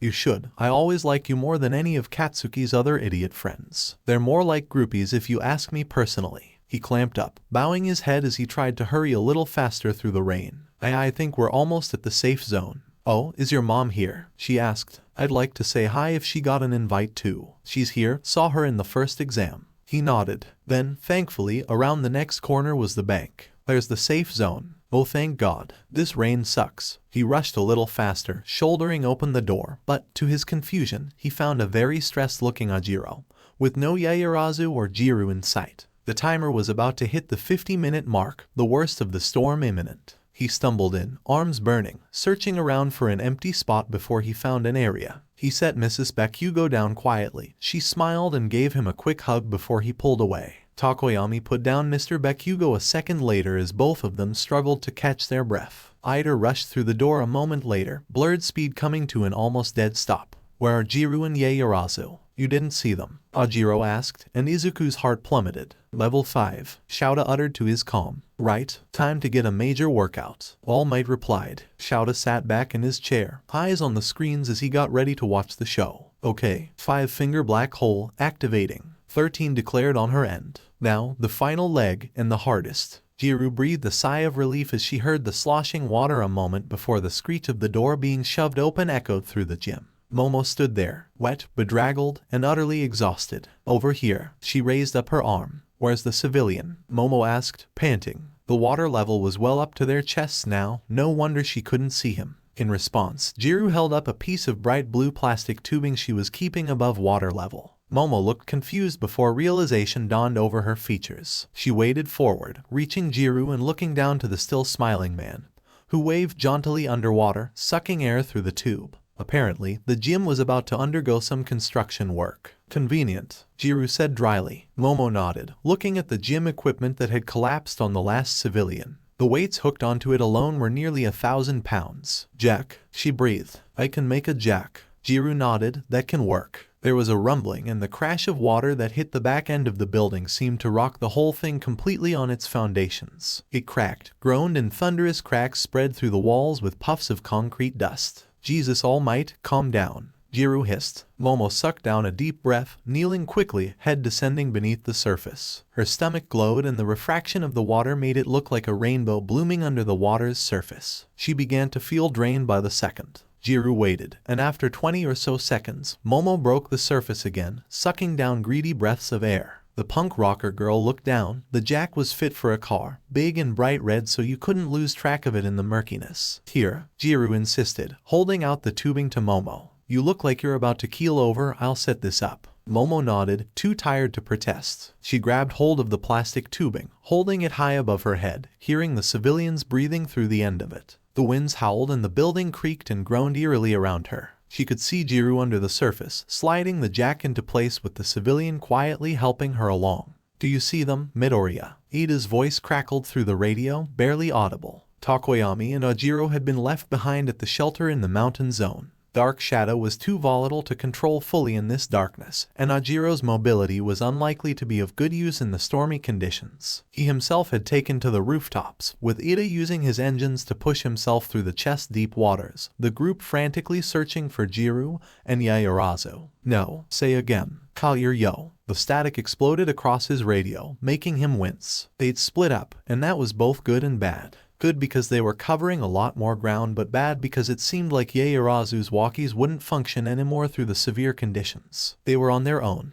Jiru rose 5 times and dove down again and again, catching her breath before diving back down. It felt slow, excruciatingly so, but inch by inch, bit by bit the equipment was lifted, rising up until finally Zaru rose up one more time, followed a split second later by the smiling blonde. Hiya, he waved at Momo. Hello, she answered, a little uncertainly. He certainly didn't seem to be in distress. This is Tagata Mirio. Tagata, Yaoyorozu Momo. Now that we all know each other, let's get the hell out of here, Zaru demanded. Momo looked to the doorway at the howling winds and the horrid rain falling down like knives outside. There's only a few minutes left in the exam, she panted. It's not worth going to the shelter, we'd never make it. Where's the stairs for the upper floors? Tagata nodded, smiling. This way. Wading through the waters, Tagata led them to a back hallway and straight to the stairs. Climbing them, both girls shivered at the cold, soaked to the bone. The windows of the mock building weren't even placed, allowing the wind to cut straight through them. The building creaked and groaned around them. Shouta leaned forward in his seat, fingers ghosting over the keyboard, cycling through cameras. His heart stopped, eyes widening. He pulled his radio to his lips. Stop the simulation. Instantly, All Might and 13 ceased. We still have a minute and 30 seconds to go. 13 called.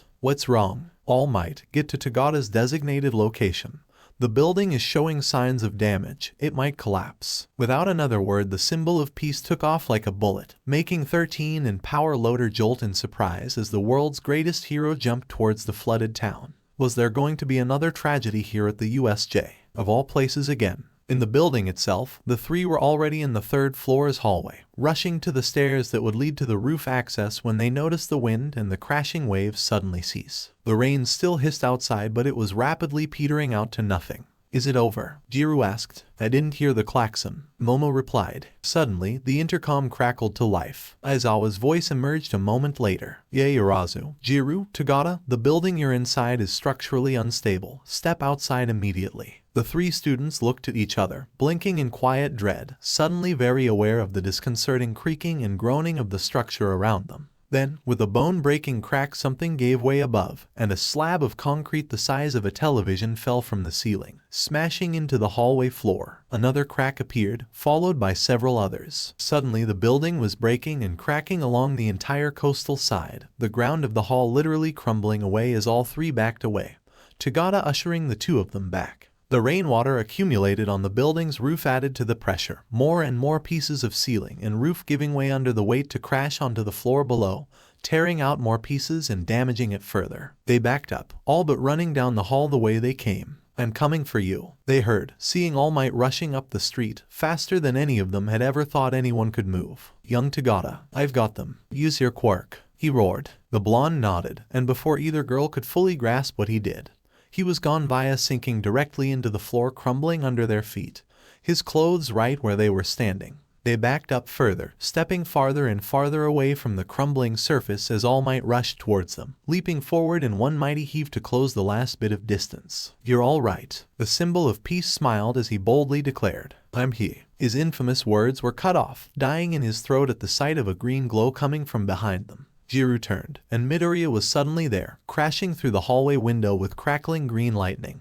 His boots hit the ground in a sprint, the concrete shifting dangerously beneath him before he lunged for both of them, grabbing Zaru by the waist and Momo by the arm. They let out gasps and yells of surprise, and then they were out. Zaru clutched at Izuku's costume as the boys' leap carried them clear across the causeway, well and truly beyond the crumbling building behind them. All Might, watching mid-leap, smiled, laughing boisterously in pure joy. Ha ha ha. Well done, young Midoriya. Look at that. Hagakure gasped. Holy, look at Midoriya go. Kaminari exclaimed. How did he get there so fast? Sato asked aloud. He got there in time, Todoroki whispered. Peter's heart had jumped into his throat when Aizawa called for the simulation to end, even more so when the building had actually started crumbling around Zaru and Momo. All Might had been close, he would have made it, but Izuku showing up earlier had made them all breathe a sigh of relief. Did you guys see how far Midoriya jumped? Ashido suddenly exclaimed, pointing. It was on camera too. He hadn't, but luckily for him, Karen was much more perceptive than he was. A small playback camera opened up at the corner of his view,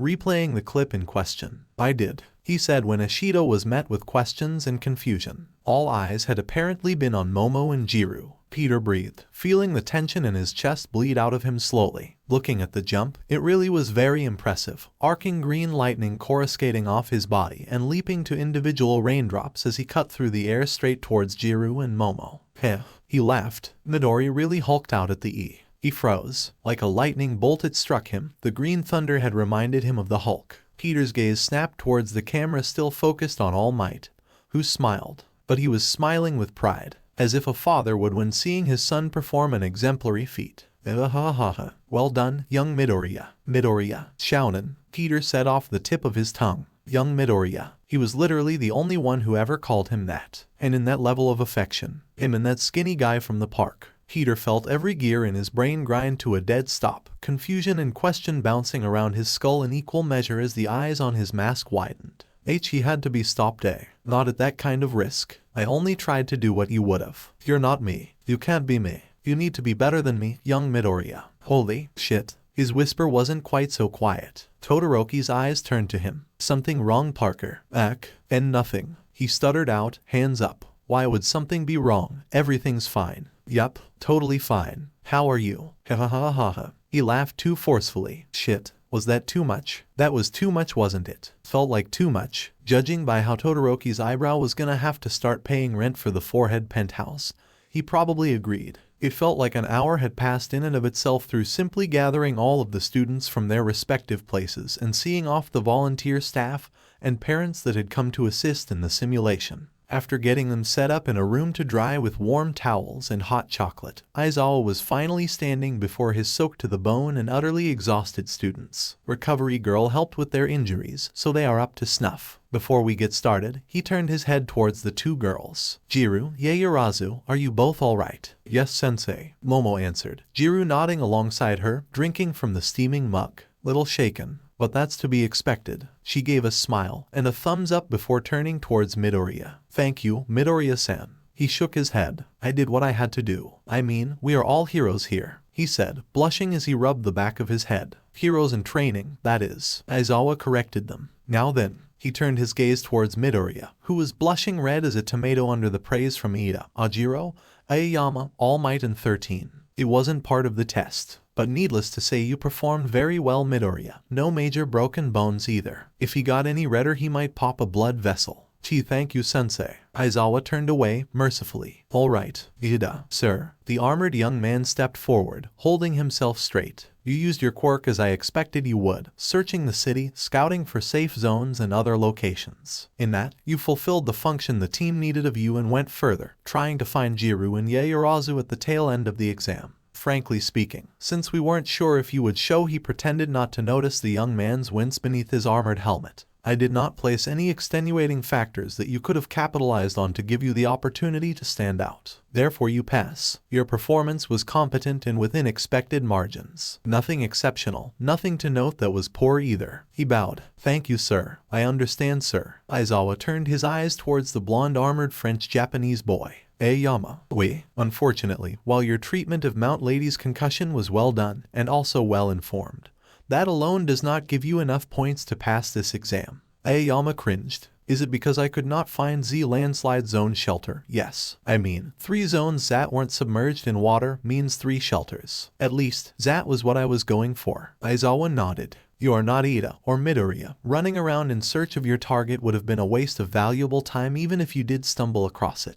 They're both much faster than you. A hero must have a broad knowledge base to be effective in any scenario he finds. Tell me, with hindsight, how could you have narrowed down your search parameter for the landslide zone? Aoyama looked away, eyes panning over the zone in question. After a few moments he sighed, shoulders slumping. Forgive me, monsieur. I must shamefully admit I do not know. Aizawa tapped his foot pointedly on the concrete ground. It's a landslide zone, Aoyama. The dirt on the higher areas is too soft to support any extensive structure like the safe zones were. Even a temporary structure would be at risk with the heavy rains causing the mud to slide down. Nothing could safely be atop that hill, which means the only viable locations to search were at the base of the landslide zone where there was a stable foundation. When you couldn't find it there, you should have gone to help in the central plaza. Your quirk would have made creating those barricades much faster. The French-Japanese boy's eyes were wide, the answer seemingly obvious now. Fils de poo, merde, he let out in frustration and self-loathing. Aizawa decided to ignore the foreign vulgarity. You played to the strengths of your teammates, not necessarily yours. Observe your surroundings and where you stand in them.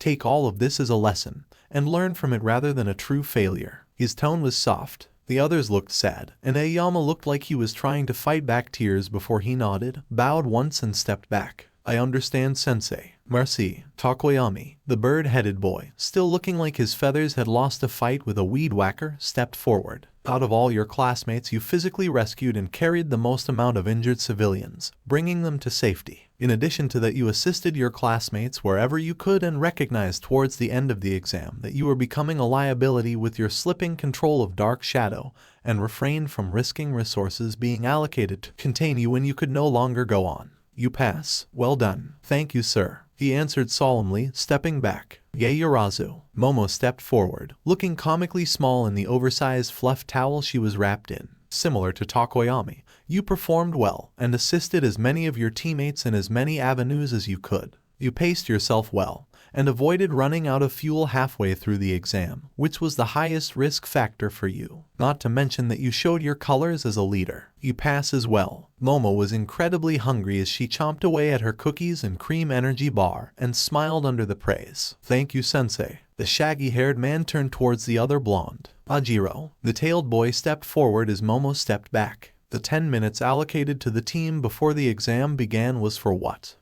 Planning, sir. Yes, Aizawa nodded. It's meant for teammates to give input and ideas. Yaoyorozu took the lead there, but she knows her quirk and her applications, not necessarily yours. When she assigned Aoyama to the landslide zone and Ida to the ruins zone, why did you not volunteer for the safe zone search? Ajiro cringed, unable to find an answer. She asked you to assist her, but a better allocation of your available resources would have sent you to the ruins or mountain zone and Ida to the landslide zone. Your quirk allows you to traverse ruins by maneuvering with your tail with a significant mobility advantage over Aoyama. I hadn't considered it, sir. I just wanted to help with the civilians. Ajiro sighed, looking to the ground. Aizawa nodded, understanding his reasoning. I said so in the previous exams that being a team player is important. But if you believe your skills and abilities can be better applied elsewhere, and you don't speak up, it can have bad consequences. Getting overruled is one thing. Not even trying and being an utter doormat is quite another. Speak up next time, give your advice and voice. I understand, sir. I apologize. Don't apologize to me. Aizawa gestured lazily in Aoyama's direction as he was looking to the ground. Ajiro blanched. Where you helped, you did well. The Erasure hero continued, but like Ida, your performance was within the margins of expectations, with little exception to allow you to stand out. You pass, but it is marginal. Learn from this. Ajiro bowed.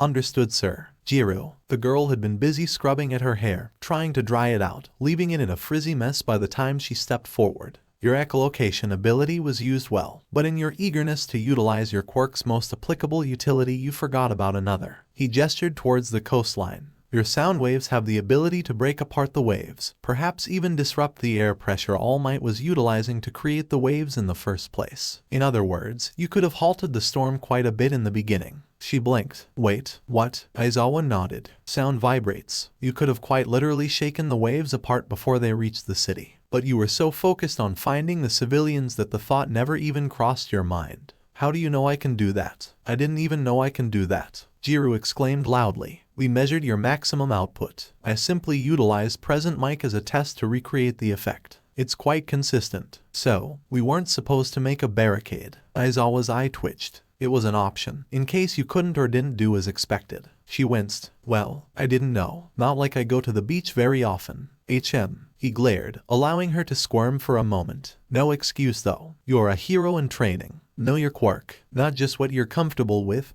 but all aspects. A villain in an actual disaster won't care whether or not you know what you can do. Test yourself, expand your horizons on what you can accomplish and go beyond what you thought you have known. Yes, sir, she mumbled, looking to the ground. Momo placed a hand on her shoulder in support, to which Jiro looked back, smiling weakly. You pass, he finally said, though your score took a significant blow. Hey sensei. Jiro had Aizawa's attention. One question, she said, raising her hand suddenly. How the hell did you hide that Tagata guy? Oh, that's just part of my quirk. The voice spoke directly to their right and they turned in time to see a face emerge directly out of the wall. Takoyami tilted his head. Midoriya let out. There's a face in the wall. Jiro pointed at him, to which Tagata laughed it off before showing half his torso. I just hid outside until it was time for me to come in, then stepped through a few walls and got into position. Knew you wouldn't hear me walking over the rain, so suddenly, voila. Instant miss civilian. he said as if speaking from a cookbook. Momo stepped away from Jiru, seeing the girl shake. Jiru rounded on Aizawa. That's cheating, she yelled with a pointed finger. He shrugged. Sometimes it will happen. How your team responded to the sudden emergency spoke just as much as to your behavior throughout the exam as a whole. In an exam where we have to save all the people we could and haha here's a surprise dude we placed so we can dock your perfect score. Jiru bit back. Yeah, not fair. Bullshit. And I reiterate, Aizawa growled, his eyes glowing and hair flowing as the girl gulped. From our first day here on that training ground, natural disasters are not fair. You can save as many people as you can, he muttered. But there is always a chance that one is left behind, lost forever as a missing person. His red eyes bored into her as Jiru stepped back. So take that into account, earphone jack. The purple-haired girl wanted to retort, but the clenching of Aizawa's jaw shut her up as she sighed. Okay, got it. The shaggy-haired man turned towards the last member of the class, Midoriya. The green-clad boy stepped forward. Yes, he stood at attention like a military cadet. Needless to say, you pass. The homeroom teacher shrugged. I do not approve of you breaking a finger again, but in the grand scheme of things that can be overlooked given your contributions, rescue effort, and quick thinking. You get points for not trying to counterpunch All Might's waves like I believed you might try. Oi, thank you sir. Judging by that stutter, the thought had probably crossed his mind. Momo couldn't help but chuckle lightly. We will reconvene at homeroom to discuss your plans for summer and what to expect going forward. Aizawa spoke with a deadpan voice. I'll see you all at 1A. Congratulations to all of you. The exam is concluded. Before anyone could say anything, All Might's hand solidly smacked down on Midoriya's shoulder. Well done, young Midoriya, he exclaimed with pride. Well done, young Midoriya, said All Might over the camera feed as Peter walked onto the bus in his costume. He saw All Might in the corner of his eye, and he forced himself to remember. The hairstyle, how the blonde hair matched. The more he considered it, the more the pit in his stomach grew. All Might, the world's symbol of peace, was that skeletal man who looked half dead, and Izuku was connected to him. Wait, the force of All Might's punches during this exam. It was similar to when Midori broke his arm against the giant wall E. Peter, your heart rate is growing. Karen spoke on the screen in text. And fine, he muttered under his breath in English, hand over his mouth as other students began to file into the buses that would head back to UA for homeroom and their final check-ins. What should I do now? He wondered to himself. Clearly, it wasn't a secret he was supposed to know. A secret nobody was supposed to know. Looking out the window as he saw his classmates leave the USJ, he heard his peers cheer and wave at them. Peter rolled down the window and waved, smiling as he saw his friends walk up to the bus looking worn and beat up. He'd have to think about this later. For now, there were congratulations to give out to those who passed and maybe some cheering up for those that failed. At least the final exams of the first year were over. Wow, I'm so proud of you. Hahaha. Yu's enthusiastic glomp nearly knocked him clear off his feet. Peter couldn't help but laugh and chuckle as he hugged her back. The other one of students milled about, entering the mess hall and greeting their own parents, at least those who were present. Yu's smile was infectious and Peter grinned back. She pulled back, looking him over. Hungry? She didn't wait for his answer, all but shoving him towards a buffet table where all the food was set and waiting for them to pick and choose. That was fine. He actually was hungry. After a handful of minutes, Peter had gathered a pretty healthy serving of food on his plate. On the other hand, maybe that's enough. Yu turned her eye to him, face stuffed with half a donut and plate overflowing with food. WTFMN. It's all you can eat. The sound she made indicated that she only just remembered that fact. Marching towards a table, Yu sat across from him as the both of them began to eat. This seat taken. He turned, finding none other than Momo, Kirishima, and beside him, Jiru and the rocker girl's parents behind her. Not at all. He smiled before gesturing beside him. The five of them sat, with Momo to his right and Jiru on her other side. Kirishima grabbed the seat to his left, while Jiru's parents sat beside Yu across from him. Yu smiled sheepishly as the two eyed the monstrous amount of food his guardian had served herself. Parker, my mom and dad. Dad, Mom, Parker's guardian. Let's eat, Jiru said curtly, snapping her chopsticks. Nice to meet you. Jiru's mom smiled. I saw you in the second exam. I was one of the civilians. You're really fast. Oh, thanks. Conversation flowed relatively easily from there, with an honest amount of discussion turning towards Yu and her experiences as a pro from Jiru, Kirishima, and Momo. It was a little strange seeing his friends going a little gaga over Yu, but she seemed to be basking in the attention all the same. I still can't believe that I somehow passed, Kirishima exclaimed as he dug into his meat and rice bowl. I mean, when I came to after the tranquilizer wore off, I thought for sure I was gonna fail. I mean, what Aizawa said was true. When you contributed, you helped big time Kirishima. I know. I thought for sure my body was hardened all over. Kirishima lifted up his hand before it became jagged and hard. I guess I had a weak spot. I was so focused on my front and big muscles that I never even thought of guarding the back of my head. Pretty silly, huh? Yeah, it really was silly, but as long as he learned, Peter didn't see the need to rub it in. What about you guys? Kirishima asked. What weaknesses do you guys think you can fix? I think our little Jiru's still angry. The aforementioned girl's father snarked, judging by how the girl was stabbing her fillet like it had personally wronged her, and was likely imagining Aizawa's face atop the dinner plate.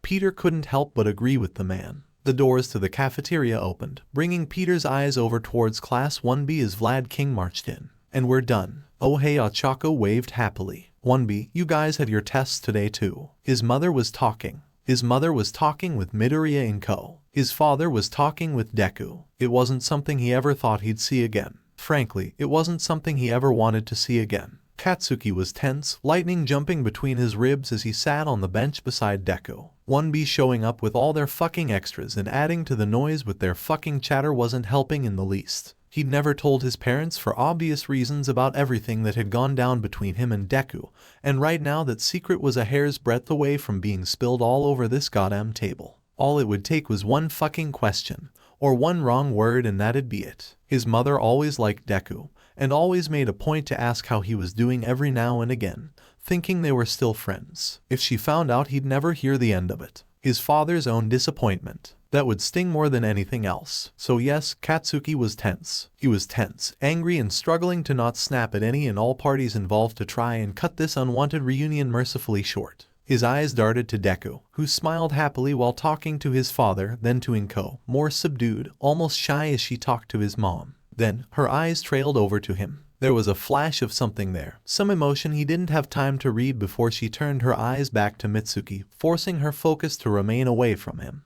She knew. Katsuki's teeth ground together. You've been awfully quiet, son. His old man's voice brought him back to the greater conversation, and it took a genuine, conscious effort to not jump where he sat. Thinking about the test, he muttered, feeling his teeth grinding so hard that he could swear they were about to chip. You did fine, you sulky brat. Join the conversation. His mom demanded. Oh, let me get a picture of you and Izu-chan now that you've both passed your first semester at UA. He couldn't help it. His head snapped towards his mother as Deku chuckled with barely concealed nervousness. Hell no. The denial was too vehement, too aggressive. He saw his father's naked surprise and Ms. Midoriya's features tighten. Deku's shoulders slumped, as if expecting it. But his mom didn't see. You're such a baby, she scoffed. The hell's wrong with the picture? Don't want to take one? He shouted back, deflecting. But his dad's shrewd eye was on him now, flitting between him, Deku, and then turning towards Inko. Shit. His father blinked slowly, and Katsuki could see the gears turning in his head. He remembered just where he got the bulk of his so-called genius from. Shit. Masaru adjusted his glasses on the bridge of his nose and turned his eyes towards Katsuki himself, who struggled not to stiffen under his old man's calculating gaze. After a long, interminable moment, his father smiled genially. It's all right, dear, we can get a picture some other time. Besides, we are starting to run a little late. Inko-san has a much longer commute than we do. Oh damn, you're right. Inko-chan, you want us to drive you. Hate to have you head back home on the freaking trains. I wouldn't want to be a bother, Mitsuki-san. Aw, it's fine, honey. It's been too damn long anyway. His mom waved off Inko's concerns, gathering her bag as she stood up with Inko and Masaru following her example. Deku stood, Katsuki didn't. The green-haired hero in training offered both their mothers their hugs and respective kisses goodbye and gave Masaru a hug of his own, waving them off as they left. His mother ruffled Katsuki's hair, heading off. Masaru placed his hand on the shoulder with a quiet squeeze that carried enough meaning for Katsuki to pick up on it. Inko couldn't bring herself to look at him. His father noticed, he must have. She was right in front of him. His mother, however, was already too far off to catch it.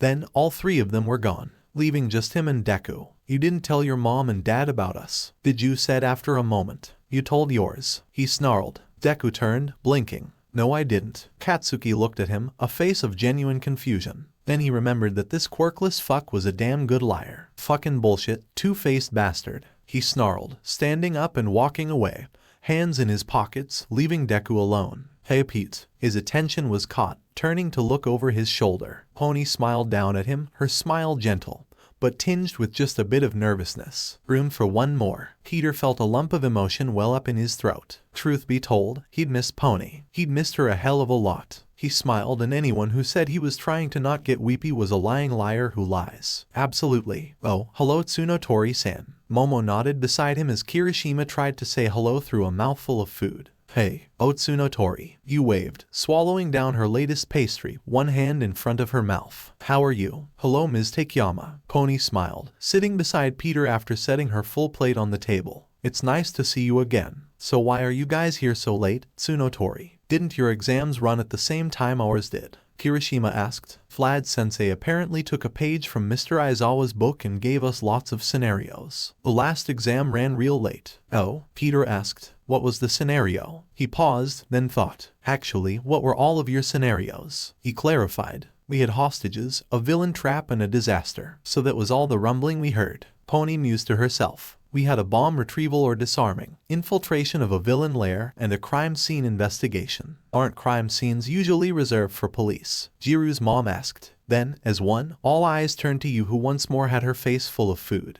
The gigantification heroine blinked at the collective table. She swallowed, and Peter wasn't sure she'd fully finished chewing that mouthful.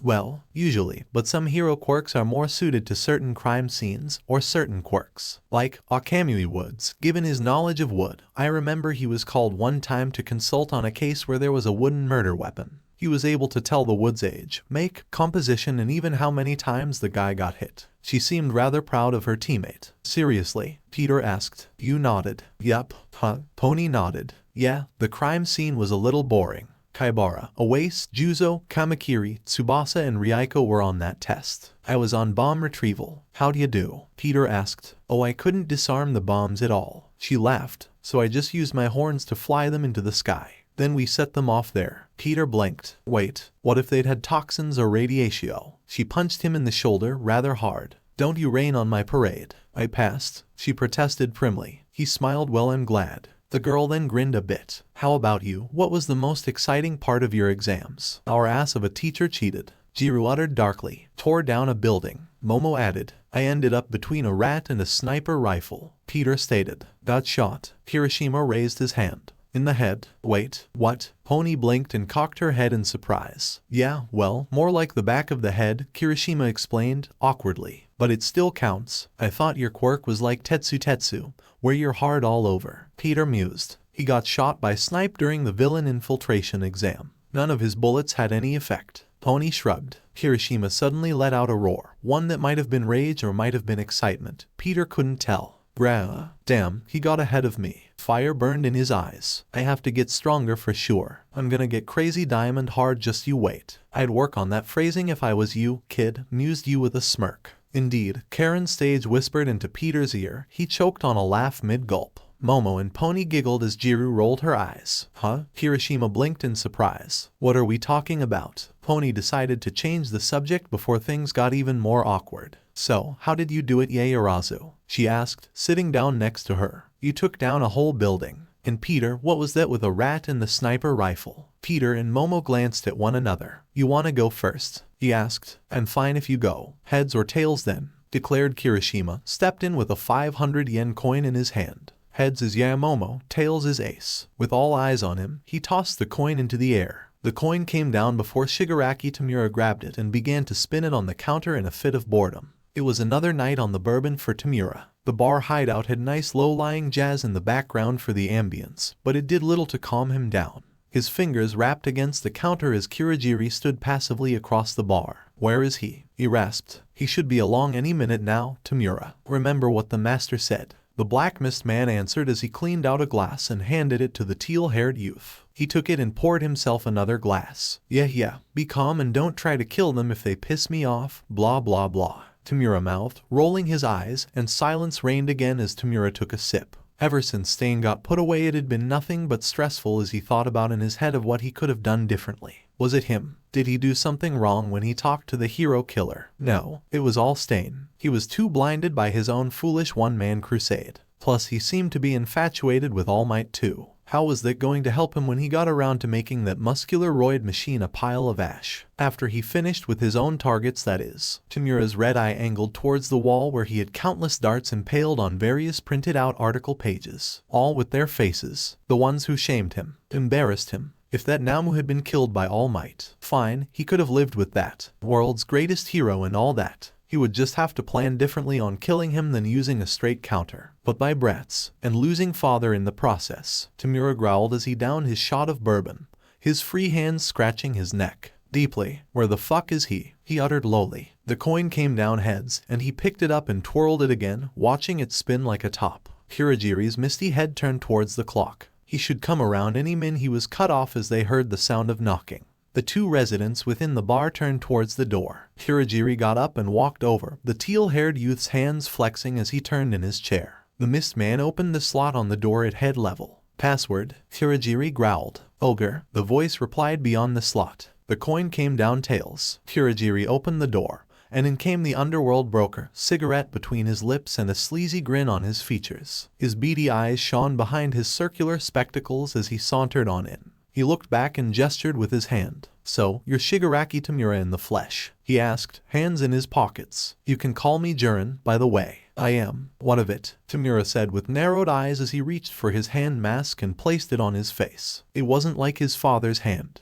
It didn't have that stern hard grip. This was the hand that was on the back of his head mostly. For whatever reason, it would feel soft, caring. It almost felt nauseating at times how different it felt. Well, I responded to your boss correspondence. As requested, I brought with me 2 of my most efficient people. Jiren smirked as he stepped aside, and 2 people entered the bar. One was a taller and glaring man with jet black hair, emerald eyes, and looked like a well-done patchwork corpse with black slacks, a white shirt and a black jacket. The other looked to be a schoolgirl with platinum blonde hair done in 2 buns, and she had a wild look in her yellow cat-like eyes. These 2? Tamura asked, skeptical. They don't look like much. When Master told him that he was going to bring potential party members to him, he figured he was going to get some nasty-looking killers with frightening quirks. Not some random teen and a guy who looked like he belonged in a morgue. Funny, I agree. Patchwork snarked as he had his hands in his pockets. I don't think I like you too, Frankenstein. Tamura growled back, his blood-red eyes boring into those cold emerald orbs. Now, we've just met. No need to get testy. Why don't you 2 introduce yourselves? Jiren said, arms waving in placation. The girl seemed to be wound like a spring in excitement as she perked up.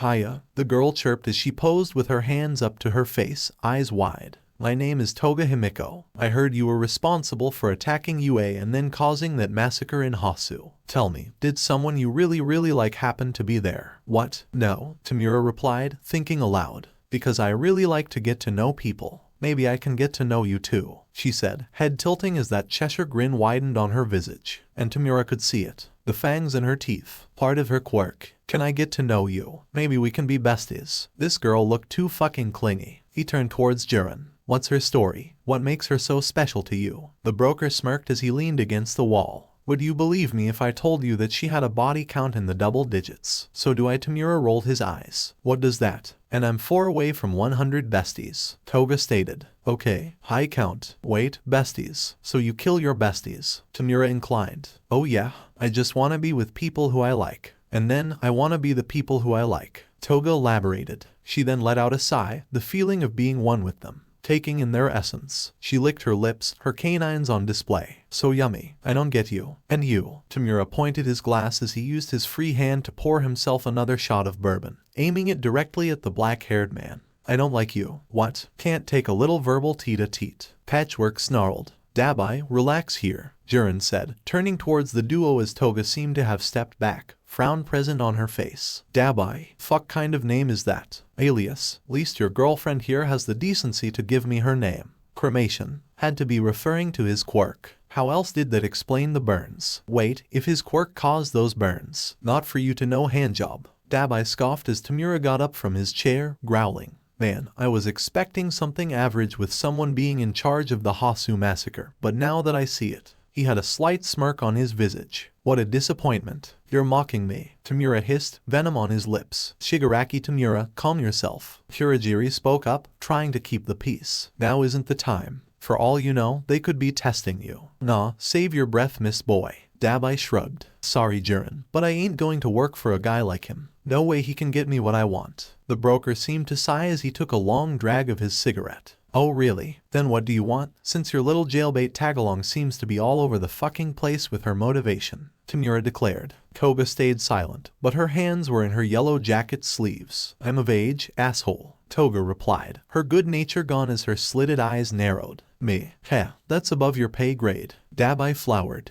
I don't kill at random or on a whim. His eyes seemed to look past the teal-haired young man as he let out a laugh. So cliché, throwing darts at faces. And those kids too. Tamura got up out of his chair, a growl present in his throat. Tamura, Kurogiri exclaimed worriedly. Please calm yourself. You really are pathetic, losing out to weak-ass freshman students who haven't even fought seriously in their lives. Dabai grinned, leering at Tamura as if he was looking down at him. And you didn't kill those randos at Hasu, you just sicked your attack dogs on them while you watched from afar and claimed credit. What? Couldn't kill some weak people and heroes yourself? Nah, media's for you all wrong. Fuck it, you're not the leader of the League of Villains. Dabai taunted. You're just a tool. Both of them. Dying now. Tamura lunged, hands outstretched as he got to them, only for multiple dark portals to appear. His hands were aimed behind him. He heard the thunk of a knife to the ground, as he could see the two before him with their arms outstretched in attack mode. Not cool. Tamura's red eyes flared holes into his companion.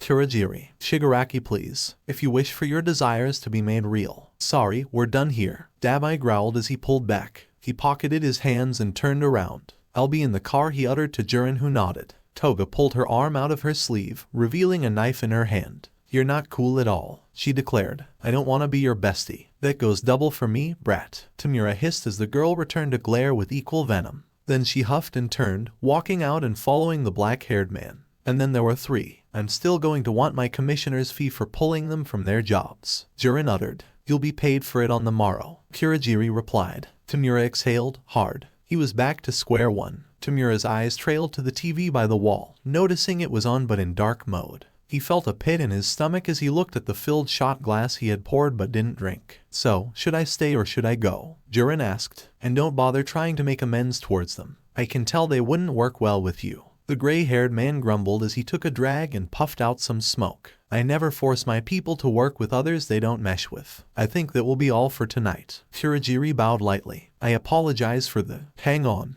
The two adults paused as Tamura turned, the coin beside him spinning again. You mentioned that you don't force people who won't mesh with others. He pocketed his hand, pushing his shot glass aside. I remember you mentioning you had brought only your best here, right? I did. Jiren crossed his arms and leaned against the wall. What about it? You have no other people outside of those two chucklefucks, right? Tamura pointed at him. I do. Jiren nodded. But I feel it would be best if you tell me what you want achieved. Then I can find others with matching descriptions. Tamura turned towards Kurogiri. And we couldn't have done that in the first place. He growled. You said you wanted their best villain candidates. Kurogiri replied. Nothing else. Tamura sighed, scratching his neck hard. Oh, for fucking. He waved his hand, sighing. You want to know what I want, Jiren? He said as he addressed his guest. Tell this to guys you know. The broker had his attention fixed on the aspiring villain as Tamura's cracked grin expanded beyond his mask. I want several people dead. Their families too. In fact, there's an entire group I want dead.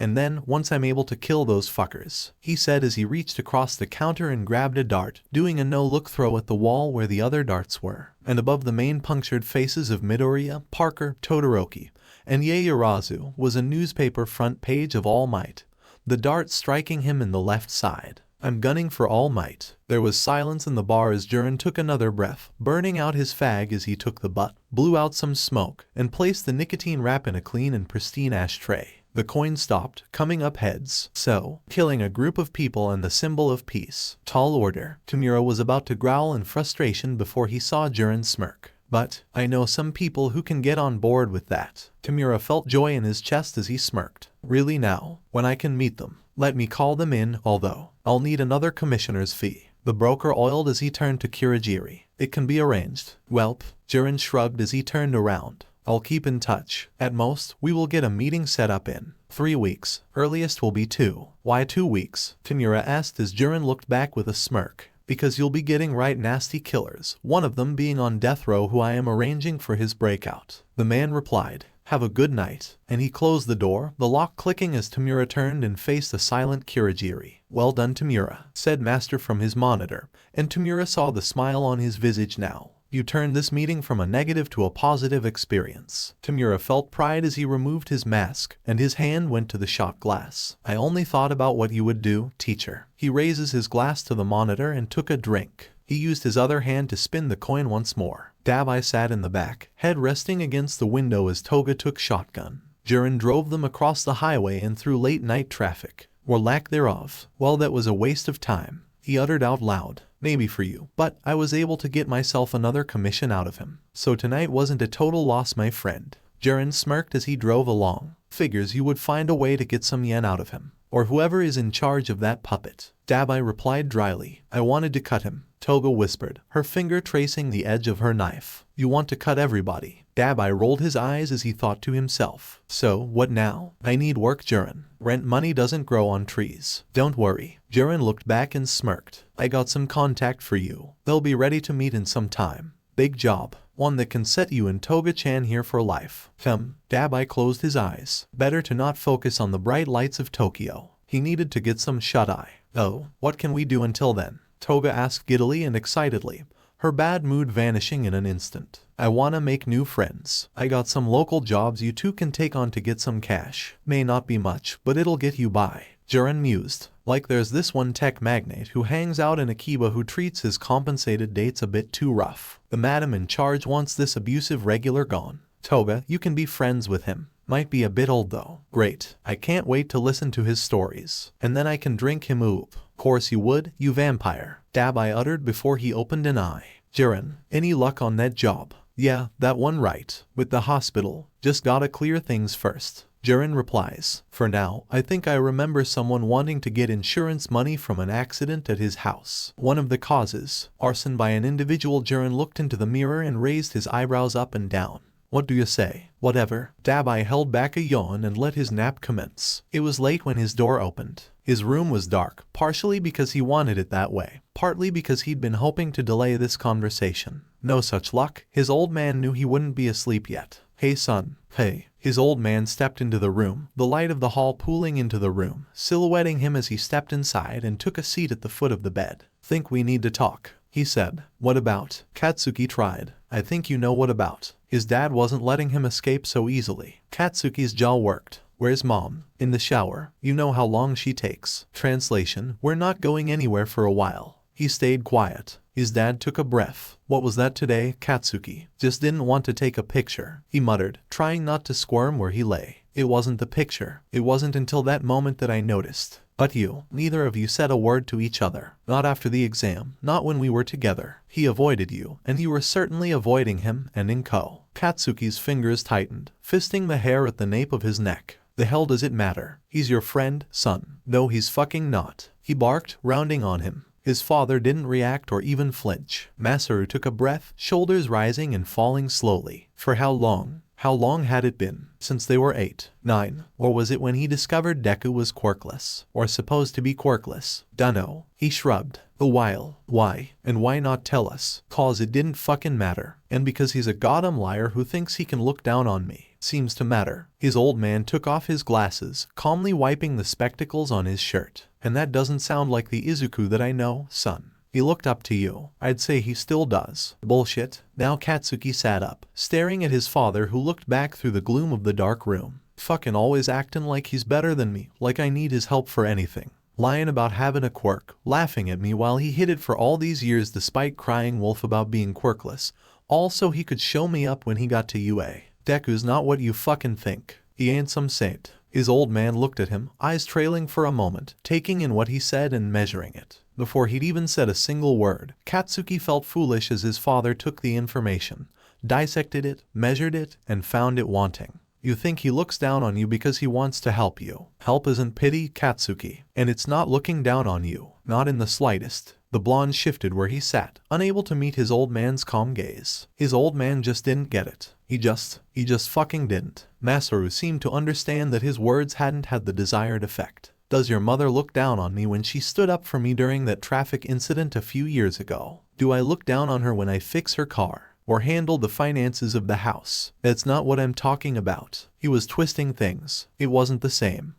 Hero work then. Well, if I were under attack by a villain, would you look down on me, son, if you had to rescue me? Whatever retort Katsuki had died on his tongue. Even the thought of some other extra looking down on either of his parents made his blood boil. His old man, All Might, was his idol. But his old man had always been his hero. Even his mom in some way, annoying hag she could be at times. Masaru looked at him with that same calm, quiet patience he always had. I clearly don't know everything that's happened, son, but it feels like you've jumped to some conclusions here and there. I always thought Izuku was one of the better friends you had. It'd be sad if that were no longer the case. Truly, you don't know him, Katsuki growled, and even to his ears it sounded keening, clutching at the last thing he had. He's a liar. Are you sure? His father asked. Truly sure. Why? His father's eyes stopped him. They always did when he had that look. A simple call that ordered something simple. Don't lie. It was the one thing his father demanded above everything else. Lie to anyone else, but you don't lie to me and I'll always believe you.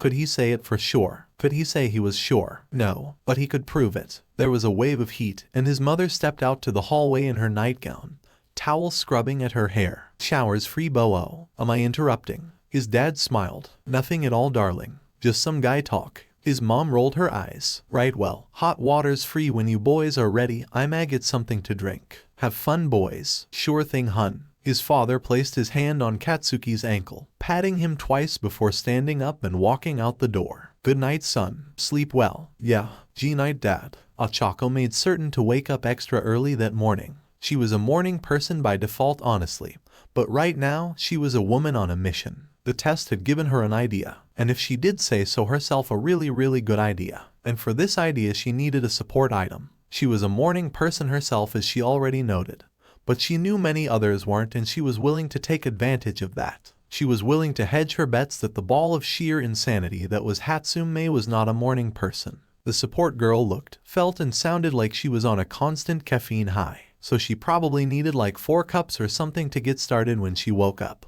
The alternative was that she was just naturally like that, which was kinda a scary thought. So coffee. She had to have coffee. So if Ochako showed up this early at UAS support department, then she was probably still on her first cup. Maybe not manic insane quite yet. Just enough to get a word in edgewise without getting a rocket strapped to her boots. Again, the gravity heroine took a deep breath, standing directly in front of the support workshop doors. Okay, she breathed, raising up one hand to knock lightly on the surface. Her fingers rapped on the iron door with a hollow thunk once, twice. The door snapped open, and Hatsume was there, right in her face, their noses brushing against each other while her target-like eyes focused on Ochako. Hiya. Oh-hey Hatsume. She laughed, backing off. Please don't strap something to me. Hatsume grabbed her by the arms, and Ochako wondered what insanity she was about to be subjected to. However, showing off an absurd degree of upper body strength that she frankly shouldn't have, May lifted her up and dragged her into the workshop. She closed the door with her foot and turned away to go back to sorting boxes. What's up?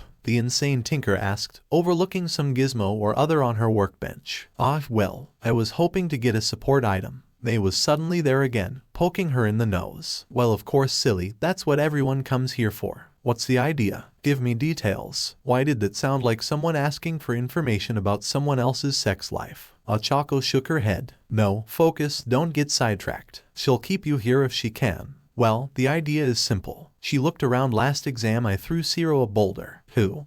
Tape arms. Oh right. Hatsume laughed. Yeah. I combo ed with him. He grabbed the boulder and threw it with his tape, but Zero won't always be there. So I'm thinking I could use some kind of whip or grappling hook, you know. You make something weightless and you swing it around to throw. Hatsume smiled. I got just the design. Then she froze, and for the first time in Ochako's memory the girl looked slightly pained. Have to. Make it later. She held her arm, the look on her face looking as if she had been caught with her hand in the cookie jar. Those words sounded so completely foreign on the Pinkette's tongue. The sight made Ochako blink in stupefied surprise. Wait, what? It looked like the answer was causing her physical pain. I can't right now, but I can do it when I get back. Ochako blinked. Get back? Oh, she realized. Wait, are you going somewhere? Somewhere fun? Hatsume's smile returned to its typical megawatt brightness. Am I ever? I'm going to Island with Parker. Island. The Tech Expo. And with Peter no less. That's great, Hatsume. She meant it too. She couldn't think of a better place for the tinkering girl to go. You'll get to show off all your gadgets. Hatsum squealed in pure happiness at the words, lunging forward and all but glomping Ochako, who couldn't help but hug her back as she jumped up and down in excitement. Never mind the oil and grease stains that were probably splotching her uniform. This is gonna be so great. Ochako laughed, happy for the slightly manic support girl. Suitcase ready. Check. Toothbrush and deodorant. Yup. Spare suit and web shooters. Not that I'll need 'em, but I got 'em. Fake ID for drinking and or other nefarious purposes away from responsible guardian. Absolutely. You smirked. So you admit to your act of villainy. Peter chuckled. You gonna go pick up your friend? We're meeting at the train. Let me call her now, make sure she didn't forget. You nodded, turning to head out to the kitchen. The walls were thin enough that she could hear Peter's voice as she pulled free some of last night's takeout. He could eat this on the way. Hey Hatsum, you read huh? What do you mean you're on the plane? Boarding isn't for another 2 hours. You blinked. I don't even think our plane has landed yet. No, don't make one of your babies scan it. They'll think it's a bomb or something, and they wouldn't be entirely wrong. I'm on my way. You shook her head, busying herself with stuffing the lo mein into a plastic box within a bag and fishing out a drink from the refrigerator. Putting it all together, she stepped out of the kitchen as Peter walked out of his room, duffel bag slung over his shoulder. He smiled, she smiled back. Grabbing her house keys, she jerked her head to the door. Come on kiddo, I'll walk you to the train station. Peter looked confused. I thought you wanted to be all lazy today.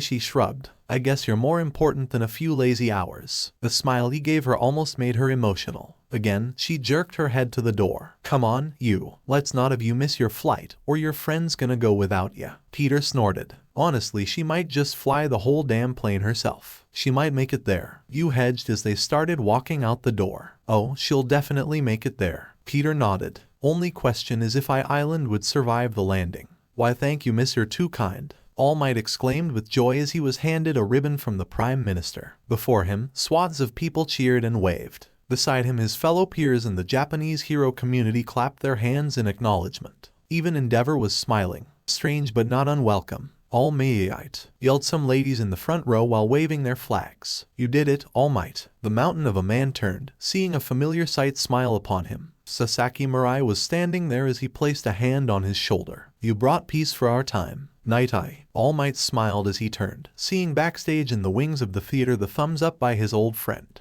David Shield, his daughter Melissa at his side still hugging his leg. He turned and faced the stage, grinning. He did it. Nana, Thea, was being lightly shaken by his shoulder. All Might, you asleep? Night Eye's voice became much higher in pitch, and Toshinori awoke, no longer in his heroic frame but his normal skeletal self. He opened his eyes, yawning as he rubbed them. Something the matter, young Midoriya? He asked groggily. He must have drifted off after they took off from Narita. He turned, seeing Izuku dressed in his normal school clothes minus his jacket as the green-haired boy looked ecstatic before he gazed out the window. Look, we can see it. Right there, Izuku declared with glee as Toshinori looked over his shoulder. And there it was, a massive circular floating island, with walls that were 300 meters tall, 15 miles in circumference. It was where the greatest scientists the world had to offer called home. At the very center, Toshinori could see the very top of I Tower, the 500-meter-tall headquarters of the SHIELD Foundation, the greatest scientific hub in the entire world,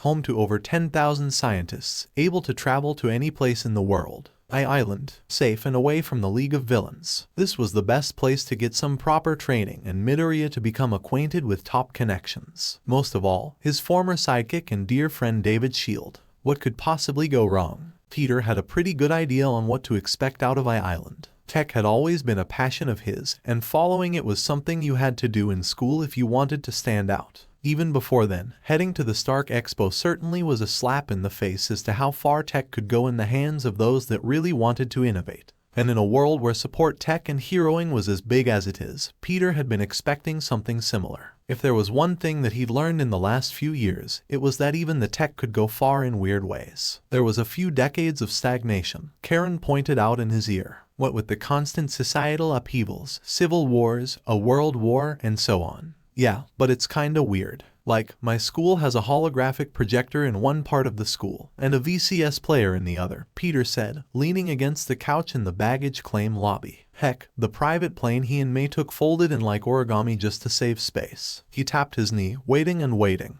Now the boy was getting antsy. Up by the baggage claim line, May didn't seem to have that problem. standing by with her oodles of luggage. Well, it wouldn't be wise to call it luggage. More like some clothes and bathroom essentials, and most of it babies for her to show off and display. After all, iExpo was essentially Comic-Con for Silicon Valley. The massive pile of gear May had brought with her was stacked atop of a hover cart, seemingly getting bigger and bigger. Peter looked at his backpack, checking inside and seeing the few web canisters and the latch on web shooters he brought along in place. "Hey May," Peter called out in English, lapsing back unknowingly. "How did you get all of this stuff on the plane to begin with?" The pink-haired girl turned with her grin still plastered on. "Lotsu of beltsu," May replied back in accented English before Peter blinked. "Oh, Ito." Peter rubbed the back of his head. "Sorry, wanna stick with Japanese for now." The pinkette shook her head, not looking offended in the slightest. "It's okay. If I want to sell to supporto companies," May explained. "Gonna have to brush up on English anyway. It's my third best subjecto after all Ru. Let me guess, the best ones being science and math." Peter replied back in English, honoring her statement. "Masu yes, science, not really," May said. "Support course silly swan birdo." Peter snorted.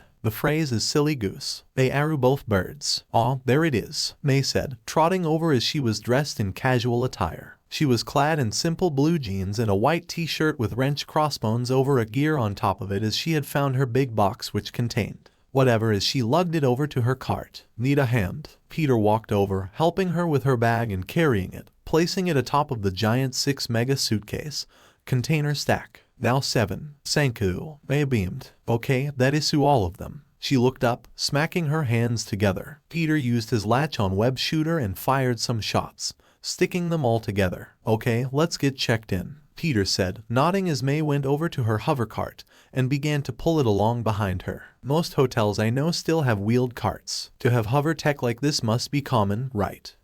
May tilted her head. "Maybe. Still, this is one interesting baby here," she said while looking back at the cart as they went along, leaving the airport terminal and walking out into the open. The sky was clear and there was the ocean breeze of the equatorial Pacific, sun shining high in the sky. All around them were various skyscrapers and buildings with incredibly unique architecture, upside-down pyramids, bean-shaped buildings, and public monorails going above the streets within intricate tunnels were just a few examples. Ahead, Peter could see the beaming spire of I Tower, located at the center of the island as all the roads seemed to lead to it. "Oh look," he turned, noticing some construction workers aiming some kind of device and lifting up a giant metal beam with a blue ray that was attached to it like a tether. It looked like an anti-gravity gun of sorts. The boy couldn't help but laugh a bit as he and May observed the workers do their job in getting the beam in place. "That looks friggin' cool though." The duo got inside, paid for the ride to the hotel and loaded their luggage, with Peter having to carry most of it on his lap since the trunk got too full.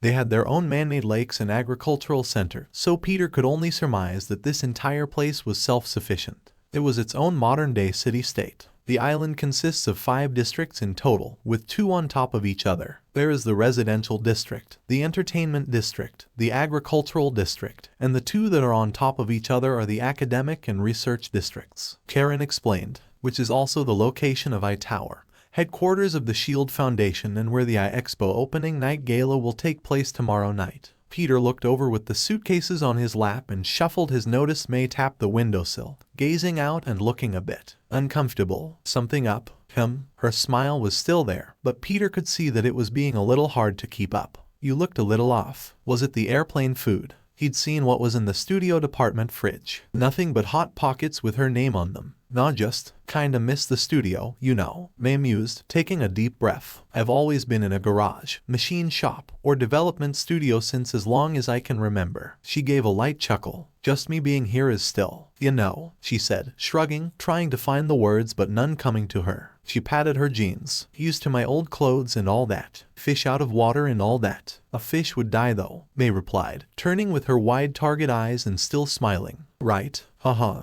Peter laughed, looking away and chuckling for a moment before sighing. "Yeah," he uttered lightly in English. "So," he returned to Japanese and looked back at her. "When we check in, what do you want to do first?"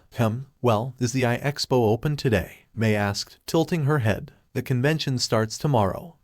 Okay, we can do whatever." The pinkette shrugged. "Whatever? Yeah. Explore or do whatever. Besides, exploring will give me lots of exposure for new babies to see," May exclaimed loudly while leaning in closer, seemingly with each sentence. "Lots of ideas for me to jot down." And closer, an inspiration for what you can create too. Peter leaned his head away while the pinkette still had her manic look in her eyes.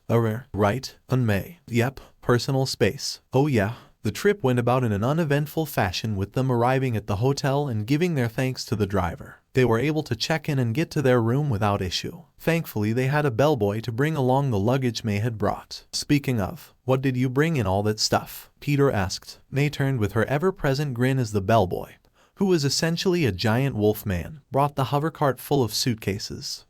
Oh that. Some clothes and babies. How many? Peter asked. What, did you say babies? The bellman said curiously. About 100. Why would you bring 100 gadgets here? To show off to the companies, May exclaimed with wide arms. For the expo? Yep, I think you need to reserve a spot. I'll just show what I got. They'll notice me for sure. Excuse me, sir, what did she mean by babies? Are there seriously infants in here? The wolf man asked, pointing at the tower of suitcases. Peter sighed in frustration before replying in English. No, those are gadgets and gizmos aplenty. He smiled awkwardly before turning back. If you showed off like you did at the festival, we may get in trouble. Why? Because we didn't reserve a spot, plus we were invited as guests to the expo, not participants. Why? Because that's what the sports festival reward entailed. Why? Peter groaned, looking up and wondered if May was fooling around. I came all this way after all. The sports festival got my foot in the door. She grinned, chuckling cheekily and with giddy anticipation. But in front of the expo I can get so much exposure to not just Japanese companies, but companies worldwide too. Just don't do enough to get us kicked out. Peter groaned, walking down the hall with his companion and the curious bellman. He turned and noticed the employee's worried look and laughed. Sorry, he said in English. My friend is very eccentric. Right? Wolf said as they got to their room. Peter approached the door and used the keycard he was given to access the room as the doors opened. Here you go, lovebirds. What? Peter squealed loudly. May tilted her head. I picked up love and birds. Hey, how do they connect, Peter? May asked, oblivious in every sense of the word. You two ain't together, Wolf asked as he turned. We have separate bedrooms and no, we aren't an item. Peter declared definitely. We aru an itamu. May asked in broken English, repeating him like a parrot. Peter paled at her. Whatever you say, Wolf said as he took his time in depositing the luggage inside the room. Peter facepalmed and sighed. You okay? You seem stressed, May pointed out, a smile still glued on her face as Peter looked back at her. I'm good. Peter waved it off, but from the window at the far end of the hotel suite, he saw something move out of the corner of his eye. He trotted past the bellman, sidestepping his bushy tail and barely taking note of the nice room before reaching the window. And before him, just 100 yards away, was a giant glacier. Is that? Peter asked as he opened up the window doors and went to the balcony. Whatcha doin'? May asked as she trotted up to his side. Oh, a giant ice mountain over there. Neat. One would think that if someone was rich, they would have legions of workers helping to transport everything they would need. One group would take care of the luggage, another would take care of the more delicate suits and dresses, and the last would help with the miscellaneous devices. The Yaoyorozu family didn't travel like that. Anything they needed they would carry themselves. The only extra help that they had was the security tailing them, which was standard for any company head these days. If anything, they traveled light, though that was only if one considered traveling by private jet and renting personal rooms for everyone as traveling light. If Momo was being perfectly honest, the suite she had was smaller than her room back home. Cozy was an apt word, though she was the exception rather than the rule. Nevertheless, putting what she had away didn't take too long, and with that done, she couldn't help but smile. The entire island, it was all open to her during the trip, excluding the private labs of course, but that still left most of the attractions and seminars. While the idea of the next great talk of technology wasn't exactly her forte, the option was still there. For now though, wasn't there supposed to be a theme park? As she turned to look out over the island, amongst the main plaza displaying plenty of what appeared to be obstacle courses or various pits, she saw a giant glacier sprout up. Is that Todoroki? Peter called out. Shoto felt himself blink once or twice, only to realize that he really wasn't hallucinating. Against all odds, Peterparker was waving at him, walking towards him in the main food court, followed by that enthusiastic girl from the support group. Were they here for the expo? He vaguely remembered Midoriya mentioning something about going to Island, but nothing about the American being present. Then again, he didn't exactly pay too close attention to the actions of the rest of his classmates. Hello, Shoto said, returning the wave as Peter approached. If the action was stiff or unrequired, Parker didn't comment on it. He rolled out his shoulder, willing a tiny bit of flame to the surface to counter the growing cold of his right side.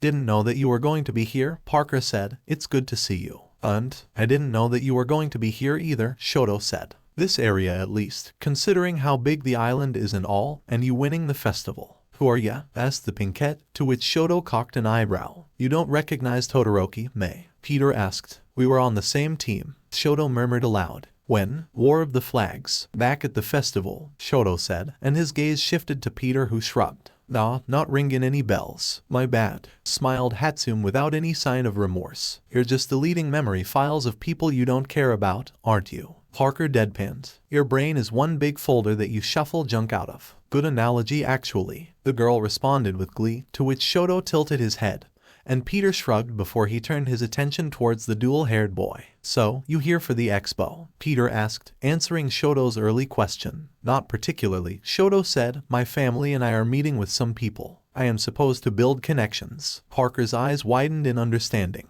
"Oh yeah, that sounds like something that you would be doing. Is your dad around?" Parker asked, hands above his eyes as he tried to look for the old man. Shoto tried not to frown. "No, he isn't on the island. For now it's just me and..." "Hey Shoto." As three heads turned towards the hallway which Fayumi was walking down, lunch tray in hand. Even this far away, Shoto could see the way that her eyes seemed to look between Parker, May and himself. There was a twinkle there, like she made a connection that she didn't expect to make. It made Shoto arch an eyebrow when she smiled at his two classmates. "I got us some food," she started, "but I didn't know that we were going to have company." "Neither did I," Shoto commented. Parker's eyes darted between Shoto and his sister, instantly making the connection. It wasn't hard. Their hair was a rather large indicator of their relation. "Oh, hello there, I'm Peter Parker. Nice to meet you," the American said, smiling and holding out a hand. "Oh please, call me Fayumi," she replied. "You must be his classmate. Shoto has spoken of you a couple of times at home." "It is a pleasure to meet you too, Parker-kun." The dual-haired boy blinked. "And I'm Hatsum May," the support girl declared, throwing out her hands in an almost sarcastic display, despite being completely genuine. "Nice to meet you as well," Fayumi commented warmly. "I remember watching your matches during the sports festival. You both did wonderfully." "Why yeah," Parker said, surprisingly reserved as he looked away. I didn't really fight much. I just showed off my babies. And Peter helped tons." "Oh yes, I remember. You were flying all over the place while she did that presentation," Fayumi said, and Hatsum beamed. Parker blanched, and at the sight Shoto's sister stifled some giggling. This situation was probably the most Shoto had seen his sister laugh in a long while. "Yep, that's me. Don't remind me, crazy witch," Peter mumbled under his breath. "You enjoyed playing with my babies too. They fit you like a glove." "I was screaming for my life out there while ragdolling under your control. If I didn't adjust on the fly I would have dislocated something." "Looked like a natural to me, Parker. You're a perfect papa for them if you ask me," Hatsum added, not at all perturbed by the increasing rate of fluster Peter was accumulating. "Can you please stop with the parent words? If anyone else speaks Japanese outside of this group, they're going to assume things," Peter whispered loudly, only for May to grin. Shoto did nothing but stand and blink as his sister laughed at his peers' interactions. "I wish I had classmates like these back when I was in school," she sighed nostalgically. Regardless, Fayumi looked at the placement of the table that Shoto had chosen, and he could see an idea form in her mind. "Hey, why don't you get some food and we could have some lunch together?" she asked, completely ignoring the shocked look Shoto sent her way. "I'm sure you and Shoto have a lot more stories to tell." "Do we?" Shoto asked aloud. "Sounds great, and thanks for saving us a spot too," Parker said, hand to his forehead as he rubbed it. "Is there any place that sells hot dogs and crab in them?" "Why hot dogs?" Hatsum asked, as the two of them started to leave. "Why not hot dogs?" Parker said, disappearing into the crowd. Shoto took a deep breath, forcing himself to not slump in his chair. Fayumi, on the other hand, seemed completely content to spread out the food that she had gotten the two of them with a smile on her face. "Don't be like that. A few friends being here isn't gonna hurt." "I didn't know they were going to be here," Shoto repeated. Fayumi shrugged. "Not like that's a bad thing.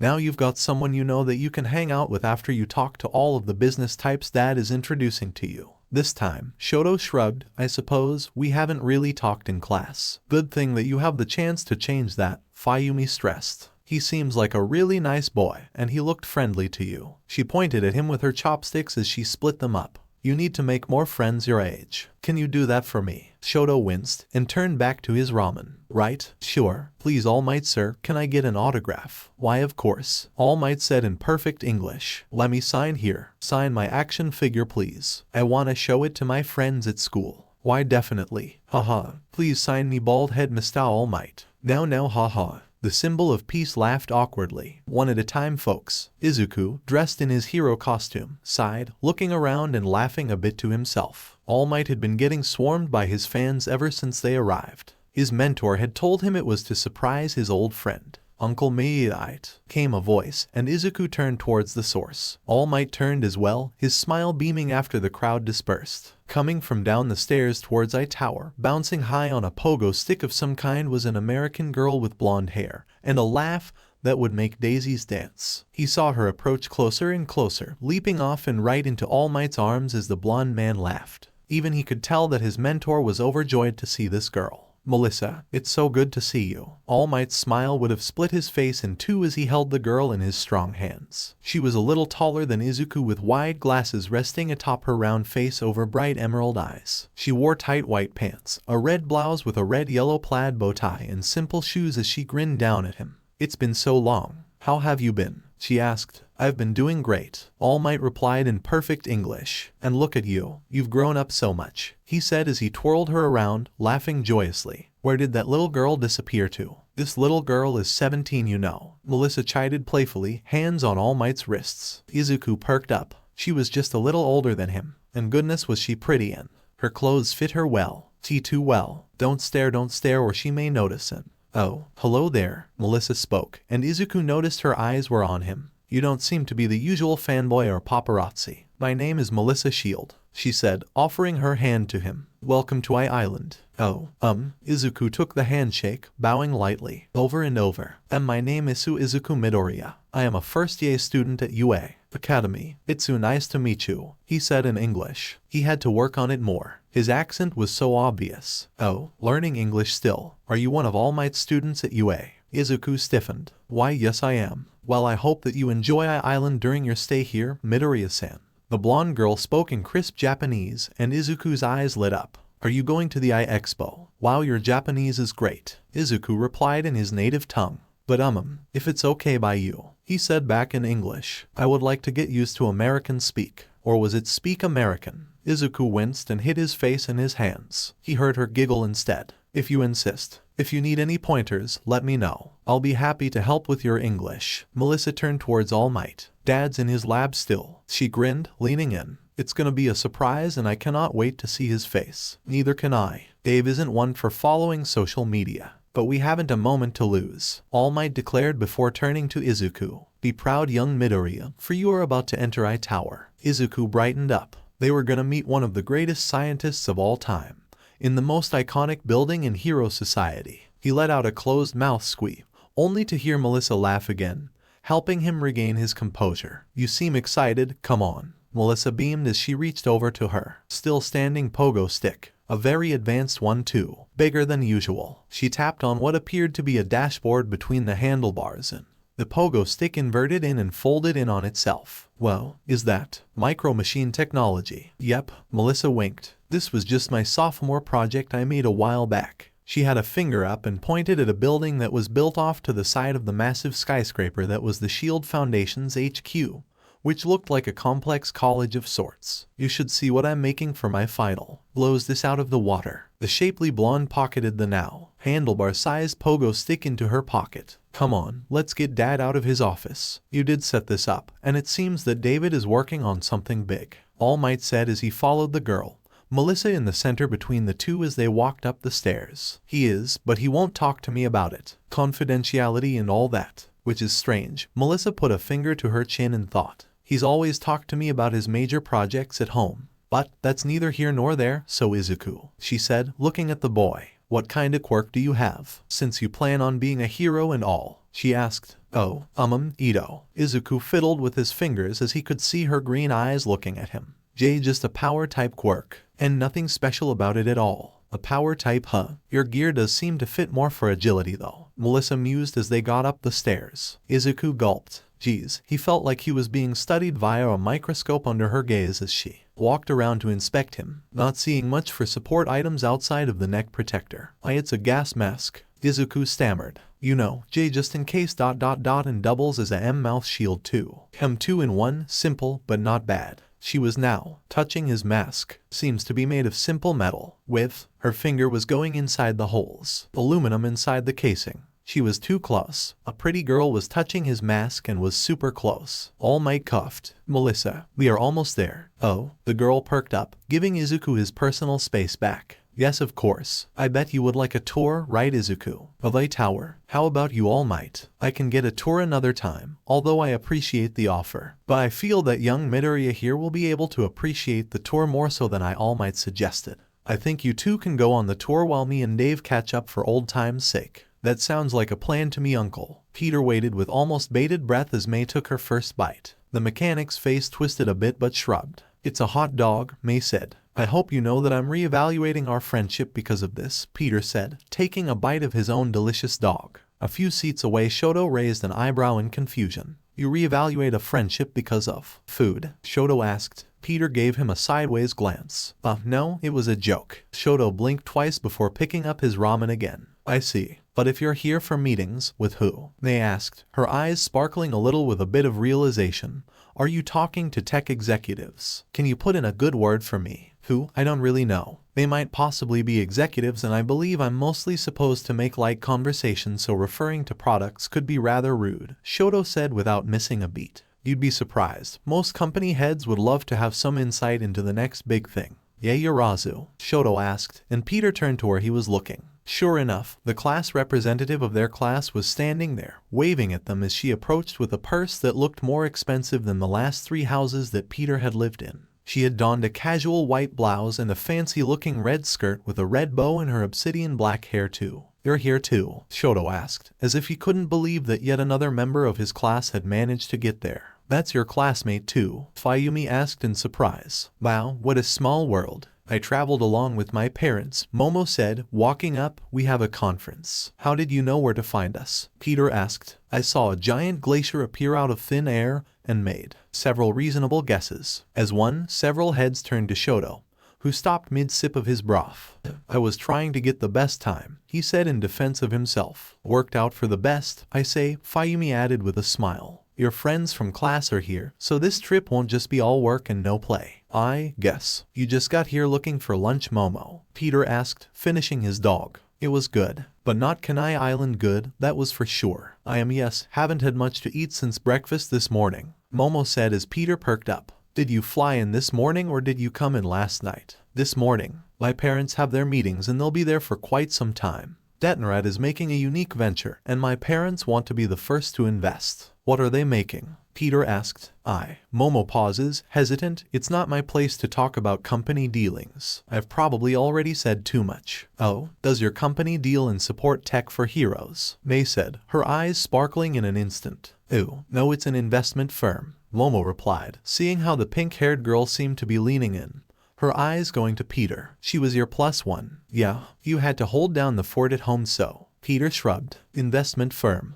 Lame. May shrugged, before turning around and noticing something. Oh, she got out her phone and took a picture, then got a yellow pad from her backpack and a pen before she began to write something down fast. Peter followed her eyes, seeing her look at a unique power armor as it lifted up a dumpster into a massive truck. Peter turned, pocketing his hands as the two walked along and followed May through the kiosks and vendors as the young inventor giggled madly, rambling and writing down notes. And May, well, she is a good friend of mine and all, he said looking out at the girl as she walked around the suit, making the pilot look at her funny. And I had to repay her too. For what? You owe her a favor, Momo asked, and Peter blinked. I know you two have been hanging a lot after school in the support department. Is that right? How did you know that? Peter asked. Gossip mill mostly. Hagakure can't seem to stop talking about it. Momo shrugged. So, she paused, looking a little nervous herself. Are you and her together? Peter blinked as he opened his mouth. Me and May are good friends, but not like that. Trust me, he said, and Momo blinked. I see. She blushed, looking nervous to the side. Forgive me for asking such a question. I was just, well, curious and all in.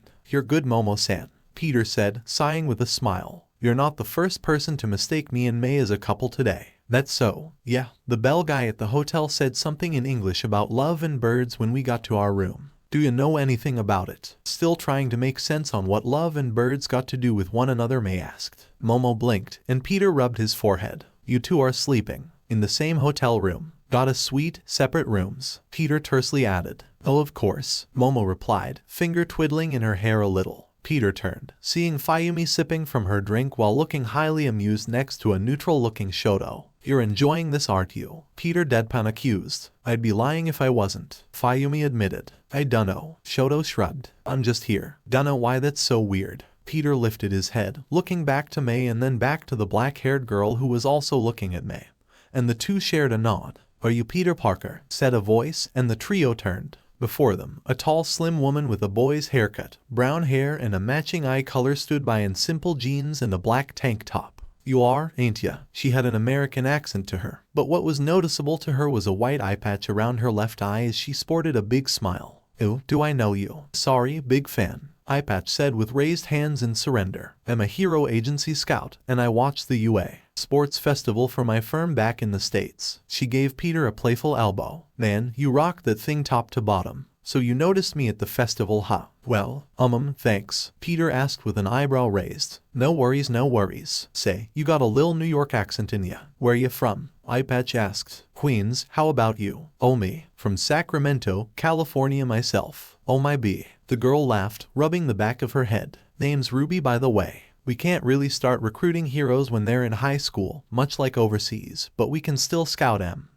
Cool. Well, I'm glad I did well, for ya, I guess, Peter said with a shrug. You got a lot of great exposure, especially in your fights. Been digesting that a ton. You got lots of promise, kid, Ruby said, offering her hand, and Peter took it, shaking it firmly. You're from Queens, right? Well, when you get off for the summer and return home, keep an eye out, Ruby said with a wink in her one good eye. We'll keep an eye on you, and if you keep this up, you'll get a full offer to some big-time firms we have stateside. Oh wow, thanks. Yeah, couldn't believe the winner of the sports festival was an American. Why didn't you go to Manton and Lower Xavier in Boston? Ruby said, before her phone rang. Oh, pardon me. She took it, answering, listening for a few moments before snapping the flip phone shut. Well, you keep on doing you, Parker. She waved as she walked off. See you around, kid. Peter nodded, waving back. Okay, have fun, he said as he looked back. Huh, never knew I had fans overseas. The world can be a strange place, Momo mused, before her stomach rumbled a bit. And I could use some lunch. What does the food court here have? They have a hot dog stand. Peter went for that immediately, May said, and the black-haired girl looked at Peter as if he had grown a second head.